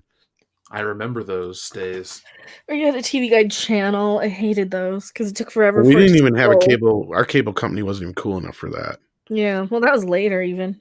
Yeah, and I finally figured out what it was, and it was like, oh, that movie. Yeah, I remember seeing that in the theater. It's one of the better Star Wars ripoffs. It's basically Star Wars meets Mad Max, but it's funny. Bruce Valanche is in it, for fuck's sake. Is it Ron Perlman in that? Point. You got a point. Oh, I'm just giving you shit, dude. This popped up. Sonic the Hedgehog 2. We get to look at Knuckles. Yeah, I saw that. He looks... You know what? Just a stand-in for the CGI reference, but yeah. I think they learned their lesson, and they're just going to make everything look as close to the comic books, and they're not, or that's not the comic books, excuse me, the video game, and, you know, animation and stuff, and not fucking change it, which is smart, because who can bitch about this? If this is the design, they're going to give it the fur and the effects. This looks great. All I know is it looked like Sonic's getting Me Too'd there by that dude. Well, he's grabbing him right in his no square. Sonic was asking for it. He was not dressing like a whore. Well, he's the fastest thing alive. That is true. Trouble on Television. 007 Cloud says, I was a Selma Hayek enthusiast back in the day. Yeah, her boobs are fake. I don't care. A part of me died a little bit on Or let me do that again as Tommy Lee Jones. I don't care. I need that button. Space Monkey 0899 says, Big Hero 6 already did Asian characters well, and it had a diverse cast. Yeah, it did. What is that, 2014? Was he Big Hero 6? Or was it 2015? Like that, yeah. Something like that, yeah. I got that on Blu-ray, but I haven't watched it since it came out. I actually liked it, though, but I just never had the desire to go back to it. Darian217 says, Wonder Woman 1984 is not lower than Fan Force. We did talk about that one, Darian. Thank you very much. That's a tough call. Adrian Vergara says, does that mean you think Wonder Woman 84 is worse than Steel? I would rather watch Steel. Yeah. It's not a real movie. That's what I'm saying. Does it count? 007 Cloud also says, Jeff, have you seen Southpaw's review of Spider-Man 2? I know you want me to watch it, and I know I keep saying I will, but I've been super busy taking care of... You don't even watch our videos, man. I don't even watch my own videos right now. It's like, hey, Jeff, I liked your Ryanus joke. I'm like, what's Ryanus? Oh, yeah, wait, I wrote that. You could have like an accidental shot of you nude and not even know it, right? It's like, oh, no, I uploaded a Jesse and I sex tape. What are we going to do? Oh, shit. Well, I guess our channel's just going to get demonetized. Made you famous. Yeah. Whew. What a weird way to rocket ship to the top. But 007 Cloud, I have not had a chance to watch it. I fully intend to. Then would what I come the mean- debate of whether or not you actually accidentally uploaded it or not. Sorry. I know. Maybe we'll do it as a thought experiment. Not a thought experiment. It's just an experiment in general. We'll see how we can take it, how far we can take it. Save it for April 1st next year. Get it to like this point where it looks like it's all like going to get there. And then you like throw in something funny right at the end, like Rick roll everybody. Pull a fucking Austin Powers just as you think you're about to see something. Somebody like a fruit or like a teapot. They're like, oh, okay, this is how this works. Got it. That would be amazing. If you guys could pull that off and still make it look like it was like not meant to be like, professional, that'd be awesome. That would be a real feat. Speaking of filming, we're bringing back Jeff Lucas. We wanted to have him ready for tonight, but timing prevented that, folks. So like I said, we have a couple days left in the campaign, but we're going to bring back Jeff Lucas for some fun. He's being interviewed about the special edition changes to Stealing Solo versus the original. And if you guys like Star Wars humor, I think you'll enjoy Jeff Lucas. We go into great detail to parody some of the special edition stuff. So be on the lookout for that. That should be ready on Thursday. And then you'll see Jeff Lucas pop up quite regularly. Gunsmithy. What'd you say? Gunsmithy says the first movie he remembers is Popeye. That's funny because that's the first VHS I ever got. It's weird. I have still yet to see that all the way through. Really? Yeah. You just didn't like it? I just haven't had opportunity to, or with a desire. I love Robin Williams, but it's Popeye. It doesn't look too fun. I see you cut out there, but I think we got the gist. Oh, sorry. Yeah, this fucking internet. Don't worry, folks. Within about a month, we'll be in a new place. Everything will be all set up, and have a different office. So I'll do more live streams, better audio quality, better everything. So make sure you guys are subscribed to everything, watching all the shit, and be prepared. Now, our friend Geared Giratina says, Buck didn't know about the failsafe in his arm. No, he didn't. Neither did the audience. That Nobody guy says, I loved Tom's song. It's right up there with Oxmall's single and the Star Trek song for me. Awesome. Glad to hear that. You can actually get that on iTunes and Amazon and all that shit too. Folks, can you guys be dropping the links to Tom's song throughout the High Council? You can just share the one from YouTube, and then it has all the links in the description, so you don't have to go all out. Okay. Now, our friend JJ Death says, Max Landis introduced Red Letter Media to Neil Breen. Man is a legend. Neil Breen's my favorite terrible actor. Do you guys like him? Yes. I love to hate him, or however you want to put it, yeah. Mecca, have you heard of Neil Breen? Is he in the Christian movies? No. Oh. He's the one that makes the movies all in front of like green screen. Okay. And like he's always like some super spy working for the government who's a hacker who has like fucking laptops from 1996. I'm sure they'd be hilarious. They're pretty hilarious. Yeah, like here's what he looks like. Oh, wait, he's like the American version of Tommy Wiseau, only with no talent whatsoever. At least Tommy Wiseau's got that weird, like, kind of like you can kind of tell there's something there, but no, this guy's got none of that. Oh, yeah, this guy. And of course, he picks the one scene that's not a green screen. He actually went out to shoot in the desert or whatever.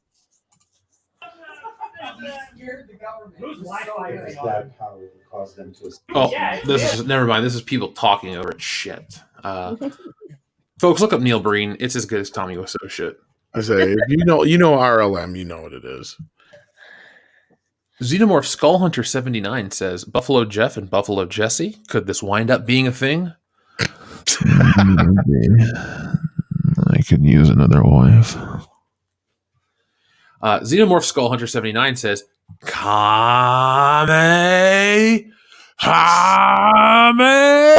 Gibbering. There you go. You requested it. You got it. Wolf's Pain says some fanfics are better than this. Yeah, fanfics are better than what we're getting from Lucasfilm officially.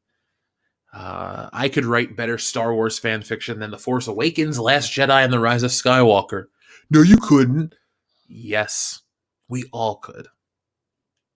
We all could. So Stan Bundy says, Given the news about Jim Steinman, we need some appreciation for Love, Death, and American guitar. Modern music sucks. Yeah, that was sad news today. What happened? Jim Steinman died. Oh, he died. Yeah, he's a songwriter. He wrote pretty much.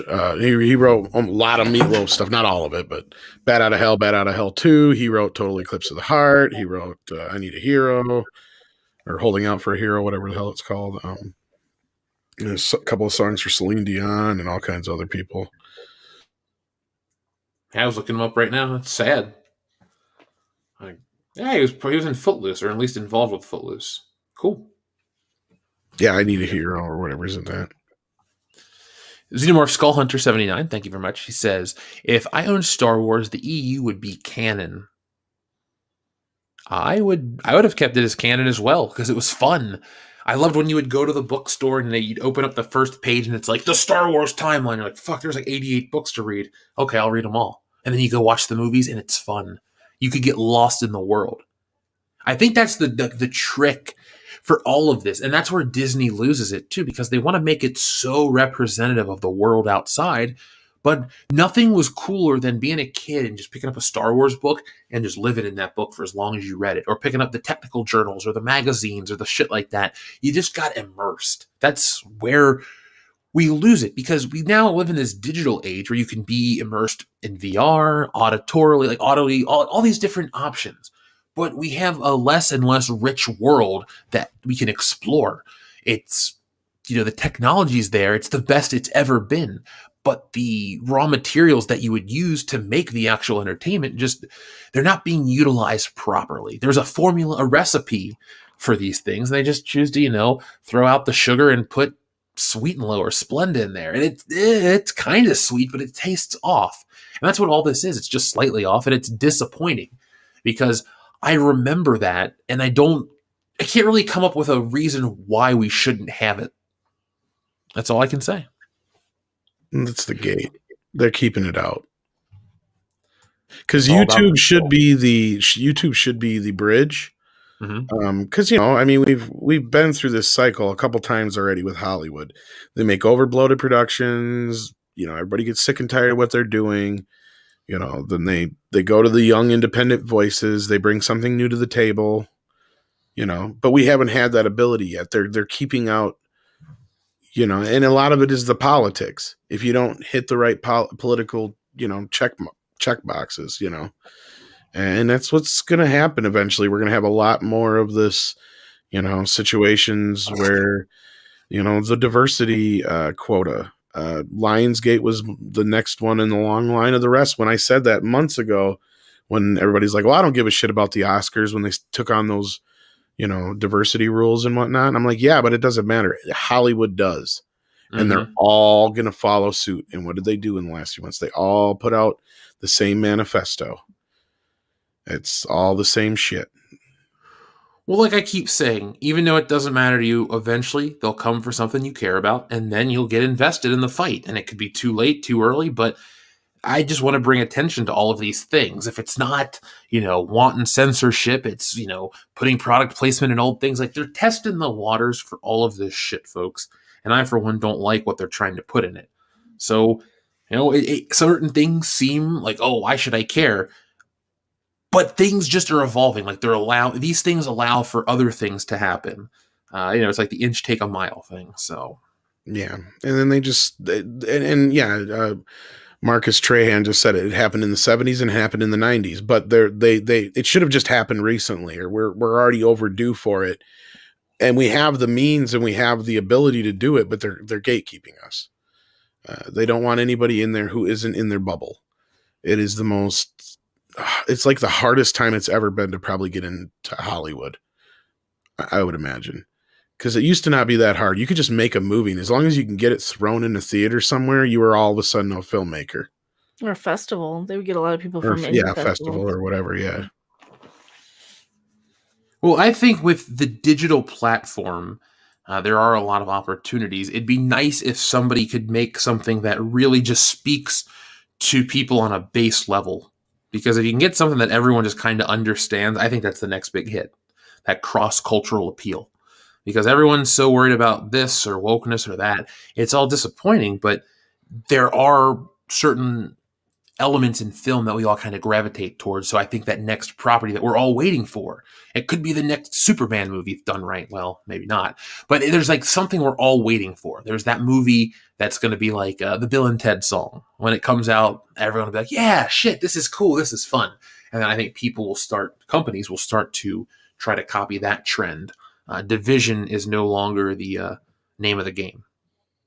Yeah, it's kind of sort of what I've said will probably end up happening to save theaters. Something's going to come out that everybody least expects is going to bring people to the theaters. It's going to be like, I hate to use the example, but Avatar, like what that did for 3D, or, even maybe something like Who Framed Roger Rabbit, to where, it just gets people out there that normally don't go see a movie because it's something they think they have to go see. I mean, we saw it with Godzilla versus Kong, and that's on such a subtle level. Like, can you imagine if something came out that it was like the must-see thing, like, especially something that was the ultimate escapism right now? If we had a Star Wars or a Jaws that came out right now, like that everybody just had to go see it. I mean, it would just be, we're on the cusp, but I think you're right, Jack. That's what's going to happen sooner or later. What it's going to be, I do not know. But it could very well be the next Superman movie if they pull it off. I don't think it's going to be J.J. Abrams' Superman movie, though. Mm-mm. So I'm reading like some of the Watch Mojo put out a poll. Should Rian Johnson direct? I don't know if this is a fake image or this is real, but like nobody seems to want this. Like, God damn it. Stop. Anyway, sorry. I'm getting lost. The second wave of edibles are kicking in. Doug Keller says, ever try Tres Leches cake? I have not, but I've always wanted to. Have you guys? It's got cake in it. I don't care. Sounds good. I haven't tried it though. No, I've never heard of it though. It's a Mexican cake. I think it's 3 types of sweet milk, like a condensed milk. Like it's a cake and they put a liquid on and like it soaks up. Maybe I've tried it. Don't you just boil like a can of condensed milk or something? I've only watched it be made on like the cooking shows, so they're always trying to make it more elaborate. I've ate at a few like authentic Mexican restaurants, so it's very plausible. I've had it and just don't remember. It's watery cake, says Dash Rendar. So it's kind of like pudding, almost. It's wet cake. It's nasty. I like Mexican corn cake. That's my jam right there. A lot of the stuff I have at a Mexican restaurant, I don't remember the name. I'll be honest. Fair enough. The Mexican corn cake is just essentially cornbread with pieces of corn in it. Yeah. All I know is I learn every time that I'm at a Mexican restaurant what isn't real at Taco Bell. Well, if it's a Taco Bell, it's not real. Well, no, I know that, but I'm just saying, like, I learn what the real thing is what I'm saying, I guess, in the reverse order. But anyway. Well, I'm glad you eventually learned it. Oh, yeah. Zidore Skullhunter 79 says Buffalo Jeff versus Bat Tom coming 2022. That's some scary shit. Yeah, it is. Doug Keller says Zack Snyder is the Michael Bay of comic book movie directors. Mm. I think Zack Snyder thinks his movies are smarter than they are. Michael Bay knows he makes trash. Yeah, you're talking. Yeah, they're kind of. I can see the comparison, but they're kind of different animals. Flubber 11 USA says, I don't think we forgave you for that short, fat, long man. Whew. Well, you can't forgive him for a short appearance here on the High Council either. He hung in there 3 hours. Oh, God, I know. I'm just giving him shit. Now, Mags, this is an excellent question. Imagine Jordan ads in Casablanca. Yeah, right. I'd love to. That's a world I want to live in. Darian217 says, they could change all the companies that died in the original Blade Runner to the ones that are still alive today. Yeah, but it opens a Pandora's box. That's the problem. I don't even like it when they fix. I mean, I've even found, I don't even like it when they fix like little things in the Blu-ray editions recently. There's just little minor things sometimes they'll fix. That it just bothers me. I don't know if they should. I don't know. Rocky the Intergalactic Woke Slate says, now we know that Starbucks mug in Game of Thrones was on purpose. I forgot about that mistake. Yeah, it was a stupid mistake. Yeah, they fucking left it in. So, we also have our friend. Sorry, what was that, Mecca? Oh, yeah, the cup from Starbucks, and then they had a water bottle. Yeah, but they eventually took it out. Yeah. They should have left it in. That's how it was originally. We have No. Xenomorph Skullhunter 79 says, "Hey Mecca, how about a Porg/Baby Yoda buddy movie?" He'd eat them all. Guess so. Mr.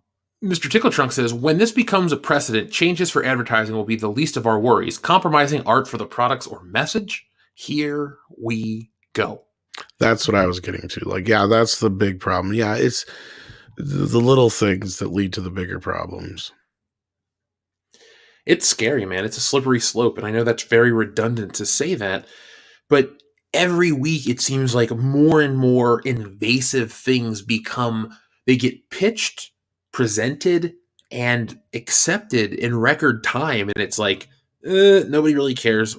Why don't you care? These are big things, and I know it's crazy to think, well, changing advertising as a movie doesn't change my life at all. But what it does is it starts to open the precedent of, well, then we can alter things from the past because, well, we did this, so why isn't this okay? And it becomes, this Pandora's box. We've allowed this thing to happen. Where does it end? Exactly. From a cultural standpoint, too, what happens in a couple hundred years when people look back at how dumb our society was? Like, why would they ever do this? So... Yeah, well, and I mean, it's just like that's why I gave a lot of pushback with the whole like label thing being on, certain films, and especially I guess like the BBC or whatever their services over there has been carrying all these warnings too for movies. And it's like the first thing is they put labels on a movie to make it, make it a problem, and then the next thing is they change it, and this is just another avenue into that.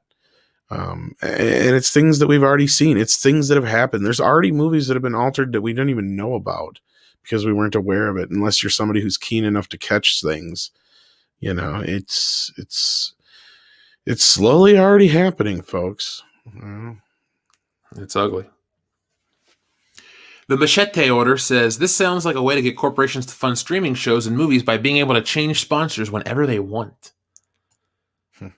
That's a scary thing. It's a scary thought. Again, it's a consumer or a capitalist thought, but that's just, man, I don't know. Again, these open boxes and a lot of things that we really don't think we want come out. So,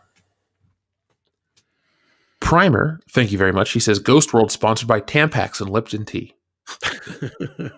I like the movie Ghost World quite a bit. Primer. I was thinking about that. That's one of my favorite Scarlett Johansson roles. Scarfy the Strange, great name. "So I'm reminded of that scene in 1984 where the Ministry of Truth had to change the history books to list that they were always at war with so and so." Yeah, again, this is what we're talking about. I say about, oh, you're opening Pandora's box. No, I said the same thing. It's not hyperbolic at all. Here's a great idea from Primer. "The Kentucky Fried Movie sponsored by Chick-fil-A." Now, Mr. Tickletrunk, another great question. Just a comment. "I can't wait until they remove canceled actors from films or change history by race swapping or adding diversity to Viking hordes and so on and so on." And that's what more so the first thing is what I'm talking about. And again, there's probably some movies I wouldn't love it if certain actors weren't in there, but I don't think it's up to current day studios and so-and-so's. Even if you own the film, I don't give a shit. You didn't make that movie. You may have bought that painting, but you don't have the right to destroy history. I mean, if somebody bought the Mona Lisa and God forbid somehow managed to come up with the kind of money and they went and destroyed it, I mean, that would be such an uproar. And to me, this is very similar. And sure, not every single movie is, a masterpiece, but it doesn't matter. To me, these are our modern art. I mean, there's something that we all enjoy. We all have a unified thing that collectively brings us together, whether it's a Star Wars movie, whether it's Beverly Hills Cop, whether it's, Home Alone. I see people, Yeah, and then they're bringing up Home Alone 2, how they cut that out. But see, that partially is a TV edit, but as far as I know, they haven't done it in the actual movie yet. But there was already talks of that, where like you were just saying about cutting out the Trump bit. For what reason? What does it serve? I don't understand it. I don't like people telling me what I can and cannot watch, as long as it's within reason. You know what I mean? Yeah, I get what you're saying. Yeah. So Flubber 11 USA says it's not about how hard you hit; it's about how hard you get hit. And if you have Geico, yo, Adrian, you know what? You could save 50% or more on your car insurance. I saved a lot of money. Oh, you know what I mean? And I also got boat insurance, and I don't even own a boat. There you go. Primer says Waste Management presents Disney Star Wars. It's too Just generous. Sounds so dirty saying it. I mean, it is shit. Critical Masterpiece says James Bond replacement is Geode, the stoic British agent. It tracks. I'd buy that for $1. You're stuck between a rock and a hard place this time, Bond. Why so stone-faced? That was a terrible joke. I love it. I will break you, Bond. Kyle McCrory says gravel at my feet. Kyle McCrory says completely off topic, but EFAP Gaming WCVS collab stream when? Kyle, I will ask Mauler that. I would love to make that happen. I want to do more collaborations with a lot of YouTubers because we've had so much fun and continue to have fun with it. I've just been so busy that it seems like I've don't have the interest, but I just don't have the time. But I want to make that time starting fairly soon, man. So that's when I'll try to make that happen with Mauler. Xenomorphs, Skullhunter79 says, Baby Yoda exists. Mecha and Anna, squee! Baby. Mm-hmm. Brett Cohen says, Jeff, you hit the nail on the head. It's an attempt at social engineering. Dude, that's what I get from all of this stuff. And it bothers me when some people don't see it. Now, I don't say these things to try to build myself up or tear somebody else down, but there are just certain, I just call them red flags that are out there that I'm like, how do people not know what's going on or at least see it? Because you can follow that it doesn't make money and it doesn't bring this and it doesn't do that, but it promotes the right ideas and they keep putting money behind the right ideas, even though it doesn't do anything. Like if we lived if this was a situation where it was sink or swim for these corporations and they didn't have, huge parent corporations to foot the bill, this would be different. They would be, at the mercy of what sells and what doesn't sell. And that's the world I'd like to live in. No more, it represents something, we're just going to pay for it until it's, successful. No. Let's stop this shit. America Chavez and these damn characters like Captain Marvel don't do it in the books. And, these movies can make money, but what's the follow-up? None. Xenomorph Skullhunter 79 says the shareholders want Kennedy's head on a stick. Do they? I'm sure there are a few, but as we saw in like that investor meeting call or whatever it was, they're good at deflecting shit for a while yet. Yeah. Kathleen Kennedy, people forget how powerful she is. I hate repeating this over and over again, but she is the most powerful woman in Hollywood, hands down. And there's nothing we can do about that. We can laugh at her stupidity in terms of... really, that's all we can do for now is not see Star Wars and laugh at her. Yeah, she'll go away eventually, but not... Right. Why? She's going to be around for Indiana Jones at least and many other things. So we'll all celebrate when she does go. Don't worry, folks. This isn't going to be, Kathleen Kennedy's gone. No, this is going to be like a fuck yeah, she's gone. Ding dong the Wicked Witch. All that shit. Don't worry. No, and I can almost guarantee you Indy 5 is going to be the biggest piece of shit we ever saw. It's going to make Crystal Skull look like a fucking masterpiece. I might cry. I'm just joking, but I'm not. Because there's no one there to stop her. George is Steven, he's bye-bye. You know? James We got- Mangold doesn't have the power. Well, what do you think he's there for? He's there for one reason only, because he's gonna kill an icon, another one. I guarantee you by the end of this movie, Indiana Jones is gonna be dead. Maybe it's time. I'd rather have him die than get talked to by Phoebe Waller-Bridge. That's how he's gonna die. Oh, he'll be bored to death? Yeah.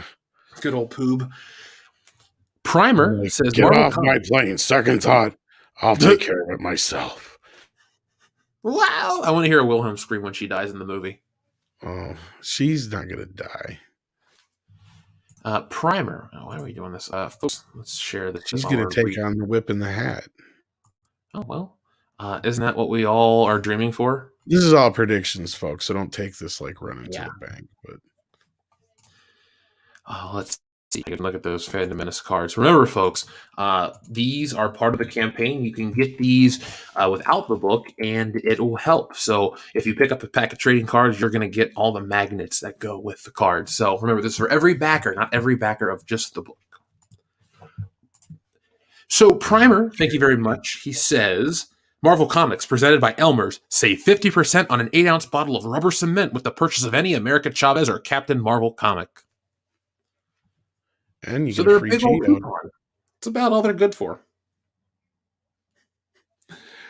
Doug Keller says, Nobody is a fun movie to watch. Oh, the new one. I wanted to see that. Have you guys checked it out yet?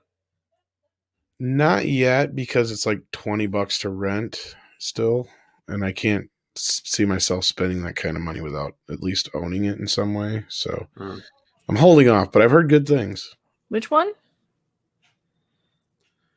Nobody. I haven't seen that one yet. I want to see it still. We also have our friend Gojira Star who says, Tom, show Anna a picture of baby Godzilla from Godzilla vs. Space Godzilla. We'll do that next time, because I'm sure Anna will think it's disgustingly cute. Yeah, I'll send it to her in a DM. Gossip Mime says, gawking over cuteness is why Baby Yoda was so popular. I can't deny that when I walked around with my Baby Yoda shirt, most people that were asking, like 3 out of 5 would have been women. Where did you get that shirt? Yakase says, just popping in to show some love. Well, thank you, Yakase, for showing all the love. We see you all the time here, man, so thank you. Andrew M says, Tom, I have that image of Kid Godzilla and Kong. Oh, yeah. Send that over to me. Rocky the Intergalactic Woke Slate. I think it was a message retracted, but thank you very much for sending the message. Now, Grimjoy, what's up, man? He says, every time I try to teach kids to goose step, and I tell them it's the new Fortnite dance. Oh, God. I wonder if they believe it. Rocky the Intergalactic Woke Slate says, Fortnite has rotted away kids' brains so much that kids bully each other for not having the coolest stuff in the game. I believe that 100%, but that's pretty dumb if you ask me. Kids always find a way to be assholes. I know, but a digital item in the game? I won't go that far. Again, kids can always find a way to be assholes. Kids never underestimate a kid. Xenomorph Skullhunter says, Anna, I know the exile's real name. Mitra Surik. I did not know that. Wanderer says, remember everyone, Sonic says, if someone tries to touch you in a way that a place that makes you feel uncomfortable, that's no good. Yo, dude, speaking of Sonic, you know he was voiced by Steve Urkel, correct? Originally, yeah. Did you know Steve Urkel has his own strain of weed right now? Yes, I saw that. Purple Urkel. Did you see the photo of him with Snoop Dogg selling it? Maybe. Dude, here, I'll send it to you real quick. He looks awesome. Like, he looks the same. It's weird. Yeah, I think I saw this pic, but yeah, go ahead. I want to send it to you real quick. Tell me if that's the one. Because I saw this the other day with Jesse, and I could not stop laughing. I'm like, the world is back to normal. Well, Snoop had his own edible line for a while too. I think they stopped selling them. Snoop Loop. It was like he had like some chocolate bar. They were actually really good. He had like How long? blueberry chocolate bars, blueberry white chocolate and strawberry white chocolate. How long before Disney comes in and stops this, though? What, the Urkel stuff? Yeah, because I think ABC owns Family Matters, don't they? Or does Warner Brothers? I can't remember now. You got to find out though, because he owns his own image, and maybe Urkel's just not a copywritten thing, like a name. They made toys. I'm sure they copyrighted, but you could be right. He might. I don't know. He might have found a loophole. Did I smoke that? Says Odd Man Out. The Good Tom King says LMAO. LMAO. What types of edibles did you have, Jeff? Gummies, chocolate, all kinds of stuff. Jesse had a whole array of desserts, so that's what we had. And then our last super chat of the evening, where'd it go? Our friend JJ Death says, I can't imagine that slow pan over in Dodgeball over to a smiling thumbs up Chuck Norris having any beverage in it other than Pepsi. Yeah, I don't want anything to change about that scene. We just watched it 2 nights ago. Dodgeball is a great movie to clean to. And at the end of the day, I just don't want anything changed. But you ruin the joke. Now, I think there's a situation in Spider-Man 2.1 where they've changed the Dr. Pepper to something else, where I think the product placement had expired, so they wiped it out. And that's weird too, but it's a different situation because it's a different movie. And yeah, at the end of that, man, I just don't want anything changed. I don't think it's too crazy or gatekeepy to say that.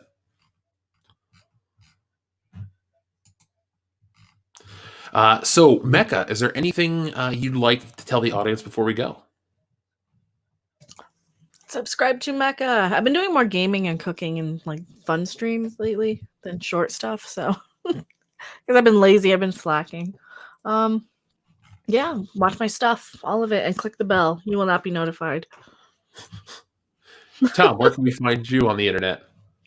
Here, there, everywhere. Midnight's Edge After Dark. I pop up just about every place there can be. So, folks, we have moved up again. We're just a few more backers away. So 6 more backers, and Tom gets his magnet, and we'll keep moving up. So Stealing Solos in its final 11 days, it's been jumping up really, really fast. And Jeff Lucas will come back. We'll have all sorts of fun things to close out the campaign. I'm trying to get a little reunion show worked out and a few other surprises. So make sure that you guys are spreading the word. And this campaign was a celebration of the Fandom Menace. It was a nice call back to the original days of the community. So if you like those days, if you miss those days, grab yourself that. Remember, this is a comic book written and drawn by me. You're going to have this cool cover from Anna as the cover, the painting. But you can also, get the old High Council cover, which is artwork by me, featuring me and Ethan and Jeremy and Cecil. So, yeah, guys, click the link, follow this, and grab this before it's gone. And then make sure you guys come back for the next project I got lined up, the good old SJW parody trading cards. Those will be available in a few months. So be on the lookout for that from me. So, folks, I'm going to go. We had a video drop today. Make sure you guys check that out. YouTube likes to fuck us around a little, so help us out there. But until next time, folks, be smart, be safe, be cool, but always be excellent to each other. And Primer says, did you set up the Chris Tucker button yet? Not yet, dude, but don't worry. We will for Thursday, so we'll get knocked the fuck out that way. All right. Yes, Darian 217. A Good Morning Pop Culture's on your way. All right, folks, I'm going to go. Thank you for watching.